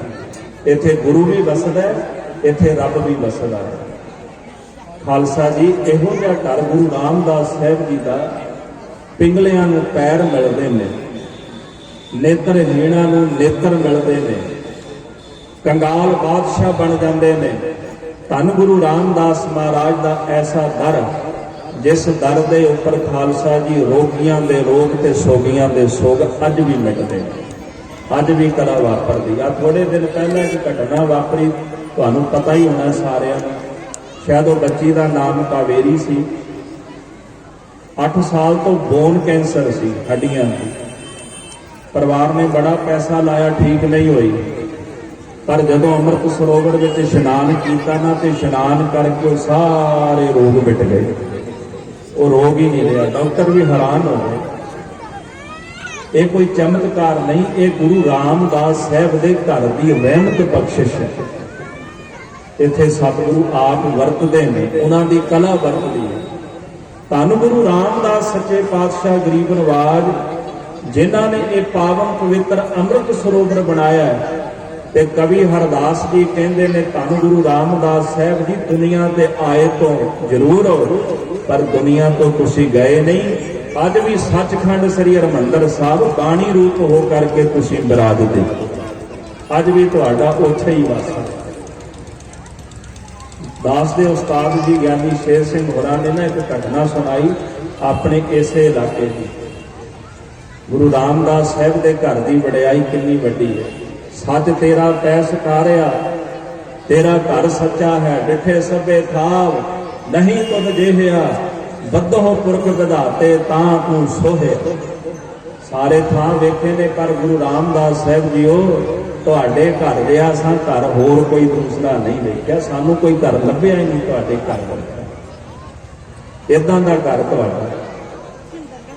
ਉਹਨਾਂ ਨੇ ਇਹ ਘਟਨਾ ਸੁਣਾਈ। ਇੱਥੇ ਆਪਣੇ ਪਾਈਪ ਫੈਕਟਰੀ ਹੈ ਨਾ ਮੁਕਤ ਵਾਲੀ, ਇੱਥੋਂ ਦਾ ਸ਼ਾਇਦ ਉਹ ਜ਼ਿਕਰ ਕਰਦੇ ਸਨ। ਇੱਥੇ ਇੱਕ ਮਸ਼ੀਨ ਹੁੰਦੀ ਸੀ ਪਹਿਲਾਂ, ਕਹਿੰਦੇ ਜਰਮਨ ਤੋਂ ਗੋਰਾ ਠੀਕ ਕਰਨ ਵਾਸਤੇ ਆਉਂਦਾ ਸੀ ਜਦੋਂ ਖਰਾਬ ਹੁੰਦੀ ਸੀ। ਇੱਕ ਦਫਾ ਜਦੋਂ ਆਇਆ ਤੇ ਉਹਦੀ ਗੱਡੀ ਚਲਾਉਂਦਾ ਸੀ, ਸ਼ਾਇਦ ਆਪਣੇ ਚਮਾਰੂ ਦੇ ਇਲਾਕੇ ਦਾ, ਇਹਨਾਂ ਪਿੰਡਾਂ ਦੇ ਵਿੱਚੋਂ ਸ਼ਾਇਦ ਕੋਈ ਪਿੰਡ ਸੀ। ਉਹ ਸਿੰਘ ਜਿਹੜਾ ਉਹਦੀ ਗੱਡੀ ਚਲਾਉਂਦਾ ਸੀ, ਡਰਾਈਵਰ ਸੀ, ਮੈਨੂੰ ਸ਼ਾਇਦ ਪਿੰਡ ਦਾ ਨਾਮ ਭਾਵੇਂ ਨਾ ਯਾਦ ਹੋਵੇ ਪੂਰਾ। ਉਹ ਗੱਡੀ ਚਲਾਉਂਦਾ ਸੀਗਾ ਤੇ ਉਹ ਗੋਰਾ ਕਹਿੰਦਾ ਵੀ ਮੇਰਾ ਨਾ ਮਨ ਹੈ ਵੀ ਮੈਂ ਜਾ ਕੇ ਇੱਕ ਵਾਰੀ ਨਾ ਹਰਿਮੰਦਰ ਸਾਹਿਬ ਦਰਸ਼ਨ ਕਰਨੇ, ਵੀ ਮੈਂ ਸੁਣਿਆ ਪਰ ਗਿਆ ਨਹੀਂ ਕਦੇ। ਤੇ ਉਹ ਸਿੰਘ ਕਹਿੰਦਾ ਵੀ ਠੀਕ ਹੈ, ਕੋਈ ਨਹੀਂ, ਮੈਂ ਤੁਹਾਨੂੰ ਨਾਲ ਲੈ ਚੱਲਾਂਗਾ। ਖੈਰ ਉਹਨਾਂ ਨੇ ਆਪਣਾ ਕੰਮ ਕੀਤਾ ਤੇ ਸੱਚਖੰਡ ਸ੍ਰੀ ਹਰਿਮੰਦਰ ਸਾਹਿਬ ਚਲੇ ਗਏ। ਜਦੋਂ ਉਹਨੇ ਪਰਿਕਰਮਾ 'ਚ ਪੈਰ ਰੱਖਿਆ ਨਾ ਤੇ ਫਾਦਰ ਕਹਿ ਉੱਠਿਆ। ਹੈਰਾਨ ਹੋ ਗਿਆ ਨਾਲ ਦਾ ਸਿੰਘ, ਕੀ ਹੋਇਆ ਭਾਈ ਤੈਨੂੰ? ਕਹਿੰਦਾ ਜਿਸ ਫਾਦਰ ਨੂੰ ਮੈਂ ਯਾਦ ਕਰਦਾ ਨਾ, ਯੀਸ਼ੂ ਨੂੰ ਯਾਦ ਕਰਦੇ ਨੇ, ਕਹਿੰਦੇ ਮੈਨੂੰ ਉਹਦੇ ਦੀਦਾਰ ਇੱਥੇ ਹੀ ਹੋ ਰਹੇ ਨੇ। ਕਿਉਂ? ਇਹ ਸਾਂਝੀਵਾਲਤਾ ਦਾ ਪ੍ਰਤੀਕ ਹੈ। ਇਸ ਘਰ ਦੇ ਵਿੱਚ ਦੁਨੀਆ ਦੀਆਂ ਸਾਰੀਆਂ ਰੂਹਾਂ ਆ ਕੇ ਵਸਦੀਆਂ ਨੇ। ਇਸ ਘਰ ਵਿੱਚ ਸਾਰੇ ਆ ਕੇ ਆਪਣਾ ਸੀਸ ਝੁਕਾਉਂਦੇ ਨੇ, ਇੱਥੋਂ ਦੀ ਚਰਨ ਧੂੜੀ ਲੈ ਕੇ ਜਾਂਦੇ ਨੇ। ਧੰਨ ਗੁਰੂ ਰਾਮਦਾਸ ਸਾਹਿਬ ਦਾ ਘਰ ਇਤਨਾ ਮਹਾਨ ਤੇ ਵੱਡਾ ਘਰ ਹੈ। ਤੇ ਉਹ ਗੁਰਮੁਖ ਪਿਆਰੇ ਕਹਿੰਦੇ ਵੀ ਜਦੋਂ ਗੁਰਬਾਣੀ ਦਾ ਕੀਰਤਨ ਹੋਣ ਲੱਗਾ ਤੇ ਨਮਸਕਾਰ ਕਰਨ ਵਾਸਤੇ ਅੰਦਰ ਗਏ, ਮੱਥਾ ਟੇਕਿਆ ਤੇ ਜਿੱਥੇ ਰਾਗੀ ਸਿੰਘ ਕੀਰਤਨ ਕਰਦੇ ਹੁੰਦੇ ਨਾ ਪਿੱਛੇ ਬਹਿ ਗਏ। ਤੇ ਸਿੰਘ ਨੇ ਸੋਚਿਆ ਵੀ ਇਹਨੂੰ ਕਿਹੜਾ ਗੁਰਮੁਖੀ ਸਮਝ ਆਉਂਦੀ, ਇਹਨੂੰ ਕਿਹੜਾ ਕੀਰਤਨ ਸਮਝ ਆਉਣਾ, ਵੀ ਚਲੋ 10 15 20 ਮਿੰਟ ਬਾਅਦ ਆਪੇ ਉੱਠ ਪਏਗਾ। ਕਹਿੰਦੇ ਸਾਰਾ ਦਿਨ ਹੀ ਬੈਠਾ ਰਿਹਾ ਚੌਂਕੜਾ ਨਾਲ, ਸਵੇਰ ਤੋਂ ਲੈ ਕੇ ਸ਼ਾਮ ਤੱਕ ਉੱਠੇ ਹੀ ਨਾ। ਸਿੰਘ ਵੀ ਹੈਰਾਨ ਹੋਇਆ ਵੀ ਕਮਾਲ ਦੀ ਗੱਲ ਹੈ ਵੀ ਇਹਨੂੰ ਬਾਣੀ ਸਮਝ ਆਉਂਦੀ ਹੈ। ਜਿਹਨੂੰ ਸਮਝ ਆਏਗੀ ਉਹੀ ਬੈਠੇਗਾ ਨਾ, ਜਿਹਨੂੰ ਸਮਝ ਹੀ ਨਹੀਂ ਆ ਰਹੀ ਉਹ ਕਿਵੇਂ ਬੈਠ ਸਕਦਾ। ਕਹਿੰਦੇ ਜਦੋਂ ਸ਼ਾਮ ਪਈ ਨਾ ਤੇ ਉਹਦੇ ਨੇਤਰ ਖੁੱਲੇ ਤੇ ਉੱਠ ਕੇ ਬਾਹਰ ਆਇਆ ਤੇ ਉਹ ਸਿੰਘ ਨੂੰ ਆਖਣ ਲੱਗਾ ਵੀ ਸਿੰਘਾ ਤੈਨੂੰ ਜਰਮਨ ਭਾਸ਼ਾ ਆਉਂਦੀ ਹੈ? ਉਹ ਕਹਿੰਦਾ ਮੈਨੂੰ ਜਰਮਨ ਭਾਸ਼ਾ ਤਾਂ ਨਹੀਂ ਆਉਂਦੀ। ਕਹਿੰਦਾ ਮੈਨੂੰ ਗੁਰਬਾਣੀ ਦਾ ਕੀਰਤਨ ਸੁਣਾਈ ਦਿੱਤਾ ਤੇ ਜਰਮਨ ਭਾਸ਼ਾ ਵਿੱਚ ਕੀਰਤਨ ਹੋ ਰਿਹਾ ਹੈ, ਤੈਨੂੰ ਕੀ ਸਮਝ ਆਈ ਵੀ ਤੂੰ ਵੀ ਮੇਰੇ ਨਾਲ ਸਾਰਾ ਦਿਨ ਬੈਠਾ ਰਿਹਾ? ਉਹ ਸਿੰਘ ਆ ਕੇ ਤੈਨੂੰ ਕਿਹਨੇ ਆਖਿਆ ਵੀ ਜਰਮਨ ਭਾਸ਼ਾ 'ਚ ਕੀਰਤਨ ਹੋ ਰਿਹਾ ਹੈ? ਇੱਥੇ ਤਾਂ ਗੁਰਮੁਖੀ ਦੇ ਵਿੱਚ ਕੀਰਤਨ ਹੋ ਰਿਹਾ, ਵੀ ਜਿਵੇਂ ਗੁਰੂ ਗ੍ਰੰਥ ਸਾਹਿਬ ਜੀ ਦੀ ਬਾਣੀ ਹੈ ਲਿਖੀ ਗਈ ਹੈ ਉਦਾਂ ਹੀ ਕੀਰਤਨ ਕੀਤਾ ਜਾ ਰਿਹਾ। ਉਹ ਕਹਿੰਦਾ ਨਹੀਂ, ਜਦੋਂ ਮੈਂ ਜਾ ਕੇ ਪਿੱਛੇ ਬੈਠ ਕੇ ਕੀਰਤਨ ਸੁਣਨ ਲੱਗਾ ਤੇ ਜਰਮਨ ਭਾਸ਼ਾ ਵਿੱਚ ਕੀਰਤਨ ਹੋਣ ਲੱਗਾ। ਇਹ ਗੁਰੂ ਰਾਮਦਾਸ ਮਹਾਰਾਜ ਦੇ ਘਰ ਦੀ ਵਡਿਆਈ ਹੈ। ਐਵੇਂ ਨਹੀਂ ਮਹਾਰਾਜ ਨੇ ਆਖਿਆ ਜਿੱਥੇ ਸਭੇ ਥਾਵ ਨਹੀਂ ਤੁਧ ਜਿਹੇ। ਕਹਿੰਦੇ ਕੁਝ ਸਾਲ ਜਦੋਂ ਲੰਘੇ ਨਾ ਤੇ ਉਹ ਮਸ਼ੀਨ ਫਿਰ ਖਰਾਬ ਹੋਈ। ਇੱਥੇ ਰਾਜਪੁਰੇ ਦੀ ਗੱਲ, ਉਹ ਗੋਰਾ ਫਿਰ ਆਇਆ, ਪਰ ਇਸ ਵਾਰੀ ਨਿਹੰਗ ਸਿੰਘ ਬਣ ਕੇ ਹੀ ਆਇਆ।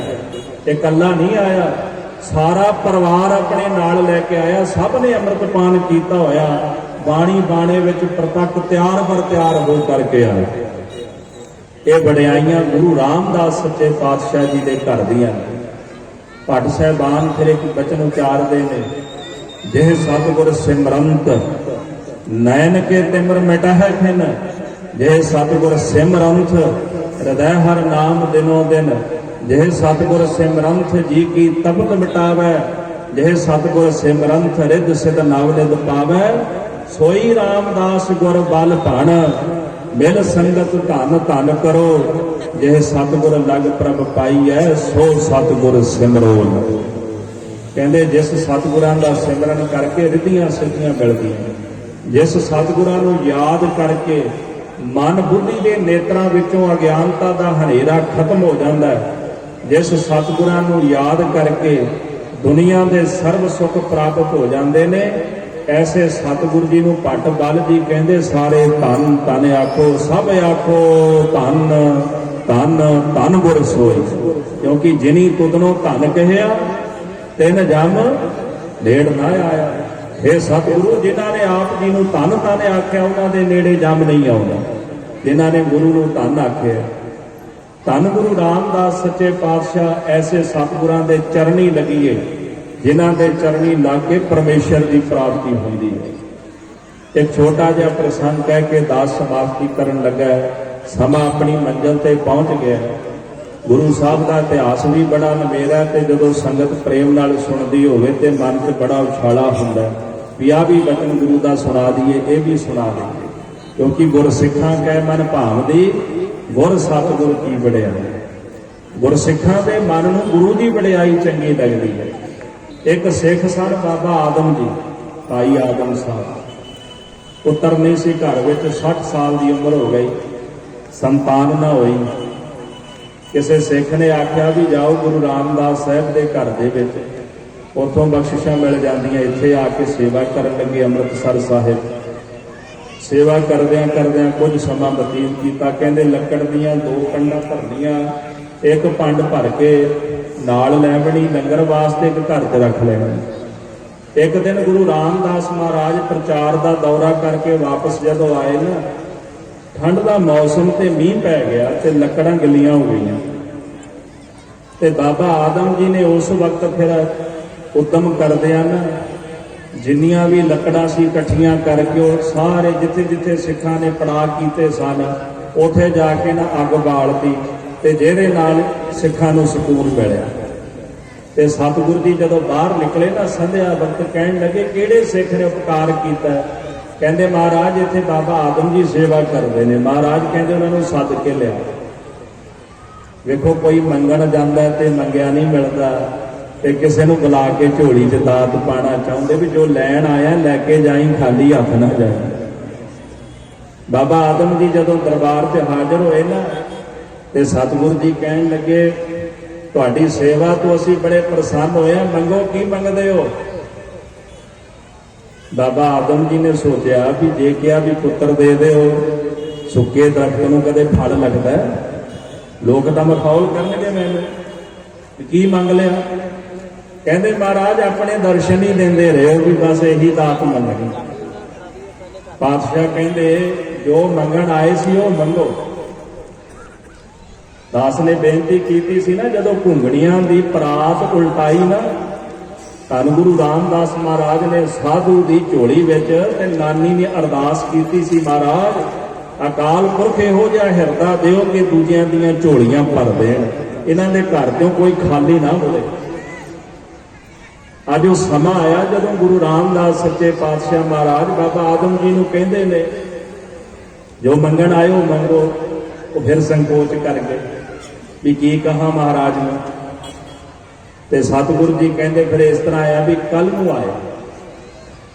ਜਦੋਂ ਬਾਬਾ ਜੀ ਆਪਣੇ ਘਰ ਗਏ ਤੇ ਘਰ ਵਾਲੀ ਨੂੰ ਸਾਰੀ ਘਟਨਾ ਦੱਸੀ ਤੇ ਮਾਤਾ ਗੁੱਸੇ ਹੋ ਗਈ ਵੀ ਮਸਾ ਤਾਂ ਮੌਕਾ ਮਿਲਿਆ ਸੀ ਵਰ ਮੰਗਣ ਦਾ ਤੇ ਫਿਰ ਨਹੀਂ ਮੰਗਿਆ।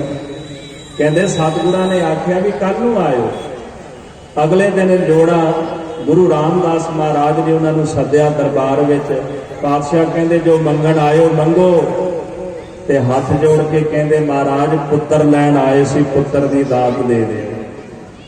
ਗੁਰੂ ਰਾਮਦਾਸ ਮਹਾਰਾਜ ਨੇ ਨਾ ਨੇਤਰ ਬੰਦ ਕਰ ਲਏ ਤੇ ਥੋੜੀ ਦੇਰ ਬਾਅਦ ਨੇਤਰ ਖੋਲੇ। ਨੇਤਰ ਖੋਲ ਕੇ ਕਹਿਣ ਲੱਗੇ ਬਾਬਾ ਆਦਮ ਜੀ ਤੁਹਾਡੇ ਭਾਗਾਂ ਵਿੱਚ ਤਾਂ ਵਾਕਿਆ ਹੀ ਪੁੱਤਰ ਕੋਈ ਨਹੀਂ, ਪਰ ਤੁਹਾਨੂੰ ਇੱਥੋਂ ਖਾਲੀ ਨਹੀਂ ਜਾਣ ਦਿਆਂਗੇ। ਇਤਿਹਾਸਕਾਰ ਕਵੀ ਸੰਤੋਖ ਸਿੰਘ ਜੀ ਲਿਖਦੇ ਮਹਾਰਾਜ ਕਹਿੰਦੇ ਅਸੀਂ ਆਪਣੀ ਆਤਮਿਕ ਸ਼ਕਤੀ ਦੇ ਵਿੱਚੋਂ ਤੁਹਾਨੂੰ ਇੱਕ ਪੁੱਤਰ ਦੀ ਦਾਤ ਬਖਸ਼ਿਸ਼ ਕਰਨ ਲੱਗੇ ਹਾਂ, ਕਿਉਂਕਿ ਗੁਰੂ ਨਾਨਕ ਸਾਹਿਬ ਦੇ ਘਰ ਦੇ ਵਿੱਚੋਂ ਕੋਈ ਖਾਲੀ ਜਾਏ, ਕੋਈ ਝੂੜ ਕੇ ਜਾਏ ਕਿ ਮੇਰੀ ਮਨ ਦੀ ਇੱਛਾ ਪੂਰਨ ਨਹੀਂ ਹੋਈ, ਇਹ ਨਹੀਂ ਹੋ ਸਕਦਾ। ਅਸੀਂ ਆਪਣੀ ਆਤਮਿਕ ਸ਼ਕਤੀ ਵਿੱਚ ਇੱਕ ਪੁੱਤਰ ਦੀ ਦਾਤ ਤੁਹਾਨੂੰ ਬਖਸ਼ਦੇ ਹਾਂ, ਉਹਦਾ ਨਾਮ ਭਾਈ ਭਗਤੂ ਰੱਖਿਓ। ਧੰਨ ਗੁਰੂ ਰਾਮਦਾਸ ਸਾਹਿਬ ਦੇ ਬਚਨਾਂ ਦੇ ਨਾਲ ਬਾਬਾ ਆਦਮ ਜੀ ਦੇ ਘਰ ਵਿੱਚ ਭਾਈ ਭਗਤੂ ਜੀ ਪ੍ਰਗਟ ਹੋਏ। ਬੜੀ ਬੰਦਗੀ ਵਾਲੀ ਰੂਹ ਸੀ ਭਾਈ ਭਗਤੂ ਸਾਹਿਬ ਦੀ। ਇਹ ਦਾਤਾਂ ਸਤਿਗੁਰਾਂ ਦੇ ਘਰ ਵਿੱਚੋਂ ਮਿਲਦੀਆਂ ਨੇ। ਅਖੀਰ ਵਿੱਚ ਬੇਨਤੀ ਕਰਨ ਲੱਗਾ ਗੁਰਮੁਖੋ, ਜਦੋਂ ਕੁਝ ਨਾ ਮਿਲੇ, ਨਾ ਪ੍ਰਾਪਤ ਹੋਵੇ ਤੇ ਗੁਰੂ ਵਿੱਚ ਦੋਸ਼ ਨਾ ਕੱਢੀਏ, ਆਪਣੇ ਅੰਦਰ ਝਾਤੀ ਮਾਰ ਕੇ ਵੇਖੀ ਅਸੀਂ ਭਾਂਡਾ ਹੀ ਨਹੀਂ ਬਣਾ ਸਕਦੇ।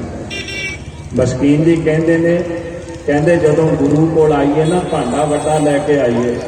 ਕਹਿੰਦੇ ਜਿੰਨਾ ਵੱਡਾ ਭਾਂਡਾ ਹੋਏਗਾ ਨਾ ਉਨੀ ਵੱਡੀ ਦਾਤ ਪੈ ਜਾਏਗੀ। ਕਹਿੰਦੇ ਜੇ ਹੁਣ ਭਾਂਡਾ ਹੀ ਛੋਟਾ ਜਿਹਾ ਲਿਆਂਦਾ ਤੇ ਫਿਰ ਉਹਦੇ ਵਿੱਚ ਪੈਣਾ ਵੀ ਕੀ ਹੈ। ਜਿਵੇਂ ਭਰਤਰੀ ਜੀ ਵਿਰਾਗ ਸ਼ਤਕ ਵਿੱਚ ਲਿਖਦੇ ਨਾ, ਬੀਬੀਆਂ ਕਹਿੰਦੇ ਨਦੀ ਤੋਂ ਪਾਣੀ ਭਰਨ ਵਾਸਤੇ ਗਈਆਂ। ਕਿਸੇ ਬੀਬੀ ਕੋਲ 2 ਘੜੇ 4 ਘੜੇ 5 ਘੜੇ, ਹੁਣ ਜਿਹਦੇ ਕੋਲ ਜਿੰਨੇ ਘੜੇ ਉਹਨੇ ਭਰ ਕੇ ਸਿਰ ਤੇ ਰੱਖ ਲਏ। ਤੇ ਇੱਕ ਬੀਬੀ ਸੀ ਉਹਦੇ ਕੋਲ ਨਾ ਛੋਟਾ ਜਿਹਾ ਬਰਤਨ ਸੀ, ਕੌਲਾ ਜਿਹਾ, ਉਹਨੇ ਉਹ ਭਰ ਲਿਆ। ਭਰ ਕੇ ਜਦੋਂ ਤੁਰਨ ਲੱਗੀ ਨਾ ਤੇ ਤਾਨਾ ਮਾਰ ਦਿੱਤਾ ਦਰਿਆ ਨੂੰ, ਆਖਿਆ ਵੀ ਕਿਸੇ ਵਾਸਤੇ ਤੇਰੇ ਕੋਲ 5 ਘੜੇ ਪਾਣੀ, ਕਿਸੇ ਦੇ ਤੂੰ 4 ਘੜੇ ਭਰਦੇ, ਕਿਸੇ ਦੇ 3, ਕਿਸੇ ਦੇ 2, ਮੇਰੇ ਲਈ ਬਸ ਇੰਨਾ ਕੀ ਪਾਣੀ। ਹੁਣ ਭਰਤਰੀ ਬੜੇ ਹੈਰਾਨ ਹੋਏ। ਉਹ ਕਹਿੰਦੇ ਕਮਾਲ ਦੀ ਗੱਲ ਹੈ ਵੀ ਦਰਿਆ ਦਾ ਕੀ ਕਸੂਰ ਹੈ? ਕਸੂਰ ਤਾਂ ਤੇਰੇ ਭਾਂਡੇ ਦਾ ਹੈ ਨਾ, ਉਹ ਤਾਂ ਨਿੱਤ ਭਰ ਕੇ ਵਹਿੰਦਾ ਹੈ, ਤੇਰਾ ਭਾਂਡਾ ਛੋਟਾ ਹੈ। ਭਰਤਰੀ ਜੀ ਕਹਿੰਦੇ ਅਕਾਲ ਪੁਰਖ ਵਾਹਿਗੁਰੂ ਦੇ ਘਰ ਦੇ ਵਿੱਚ ਦਾਤਾਂ ਦਾ ਦਰਿਆ ਭਰ ਕੇ ਵਹਿੰਦਾ ਹੈ, ਬਸ ਸਾਡੇ ਭਾਂਡੇ ਹੀ ਛੋਟੇ ਨੇ। ਕਈ ਵਾਰ ਤਾਂ ਉਲਟੇ ਭਾਂਡੇ ਕਰਕੇ ਹੀ ਆ ਜਾਂਦੇ ਆ ਤੇ ਫਿਰ ਪੈਣਾ ਕੀ ਹੈ। ਉਹਦਾ ਭਾਂਡਾ ਕਿਛ ਨਾ ਸਮਾਵੈ, ਸਿੱਧਾ ਅੰਮ੍ਰਿਤ ਪਰੈ ਨਿਹਾਲ। ਉਲਟੇ ਭਾਂਡੇ ਵਿੱਚ ਨਹੀਂ ਕੁਝ ਪੈਂਦਾ। ਲੈਣ ਵਾਸਤੇ ਆਈਏ, ਆਪਣੇ ਆਪ ਨੂੰ ਪਾਤਰ ਬਣਾਈਏ, ਯੋਗ ਬਣਾਈਏ। ਜਿਨ੍ਹਾਂ ਨੇ ਯੋਗ ਬਣਾਇਆ ਉਹ ਸਭ ਕੁਝ ਲੈ ਗਏ ਗੁਰੂ ਨਾਨਕ ਸਾਹਿਬ ਦੇ ਘਰ ਵਿੱਚ। ਧੰਨ ਗੁਰੂ ਰਾਮਦਾਸ ਸੱਚੇ ਪਾਤਸ਼ਾਹ ਰਹਿਮਤਾਂ ਵਰਤਾਉਣ ਸਾਡੇ ਸਾਰਿਆਂ ਤੇ। ਇਹੀ ਅਰਦਾਸ ਹੈ, ਇੱਕ ਅਰਦਾਸ ਪਾਠ ਕੀਰਤ ਕੀ, ਗੁਰੂ ਰਾਮਦਾਸ ਰੱਖੋ ਸ਼ਰਨ। हे ਗੁਰੂ ਰਾਮਦਾਸ ਸਾਹਿਬ ਜੀ, ਕਿਰਪਾ ਕਰਕੇ ਸਾਨੂੰ ਆਪਣੀ ਸ਼ਰਨ ਵਿੱਚ ਰੱਖਣਾ। ਭਰੇ ਤਾਂ ਅਸੀਂ ਔਗਣਾਂ ਦੇ ਨਾਲ, ਪਰ ਸਾਡੇ ਔਗਣ ਨਾ ਆਪ ਜੀ ਉਤਾਰਨਾ। ਆਪ ਜੀ ਸਰਬੱਤ ਸੰਗਤਾਂ ਨੂੰ ਧੰਨ ਗੁਰੂ ਰਾਮਦਾਸ ਸੱਚੇ ਪਾਤਸ਼ਾਹ ਮਹਾਰਾਜ ਜੀ ਦੇ ਪਾਵਨ ਪਵਿੱਤਰ ਪ੍ਰਕਾਸ਼ ਪੁਰਬ ਦੀਆਂ ਲੱਖ ਲੱਖ ਵਧਾਈਆਂ ਹੋਵਣ। ਕੋਟਾਨ ਕੋਟ ਸ਼ੁਕਰਾਨਾ ਸਤਿਗੁਰੂ ਸ੍ਰੀ ਗੁਰੂ ਗ੍ਰੰਥ ਸਾਹਿਬ ਸੱਚੇ ਪਾਤਸ਼ਾਹ ਮਹਾਰਾਜ ਜੀ ਦਾ। ਆਪ ਜੀ ਰੱਬ ਵਰਗੀਆਂ ਸੰਗਤਾਂ ਦਾ ਹਾਰਦਿਕ ਧੰਨਵਾਦ। ਗੁਰੂ ਘਰ ਦੇ ਮੁੱਖ ਸੇਵਾਦਾਰ, ਜਿਤਨੇ ਵੀ ਇਲਾਕੇ ਦੀ ਸੰਗਤ ਹੈ, ਨੌਜਵਾਨ ਵੀਰ ਜੋ ਸੇਵਾ ਨਿਭਾ ਰਹੇ ਨੇ, ਸਾਰਿਆਂ ਦਾ ਦਾਸ ਹਾਰਦਿਕ ਧੰਨਵਾਦ ਕਰਦਾ ਹੈ, ਜਿਨ੍ਹਾਂ ਨੇ ਆਪ ਜੀ ਰੱਬ ਵਰਗੀਆਂ ਸੰਗਤਾਂ ਦੇ ਦੀਦਾਰ ਕਰਨ ਦਾ ਤੇ ਸੇਵਾ ਕਰਨ ਦਾ ਇਹ ਸੁਭਾਗ ਬਖਸ਼ਿਆ ਹੈ। ਭੁੱਲਾਂ ਚੁੱਕਾਂ ਦੀ ਖਿਮਾ ਕਰਨੀ। ਗੱਜ ਵੱਜ ਕੇ ਗੁਰੂ ਫਤਿਹ ਬੁਲੰਦ ਕਰੋ ਜੀ। ਵਾਹਿਗੁਰੂ ਜੀ ਕਾ ਖਾਲਸਾ, ਵਾਹਿਗੁਰੂ ਜੀ ਕੀ ਫਤਿਹ। ਵਾਹਿਗੁਰੂ ਜੀ ਕਾ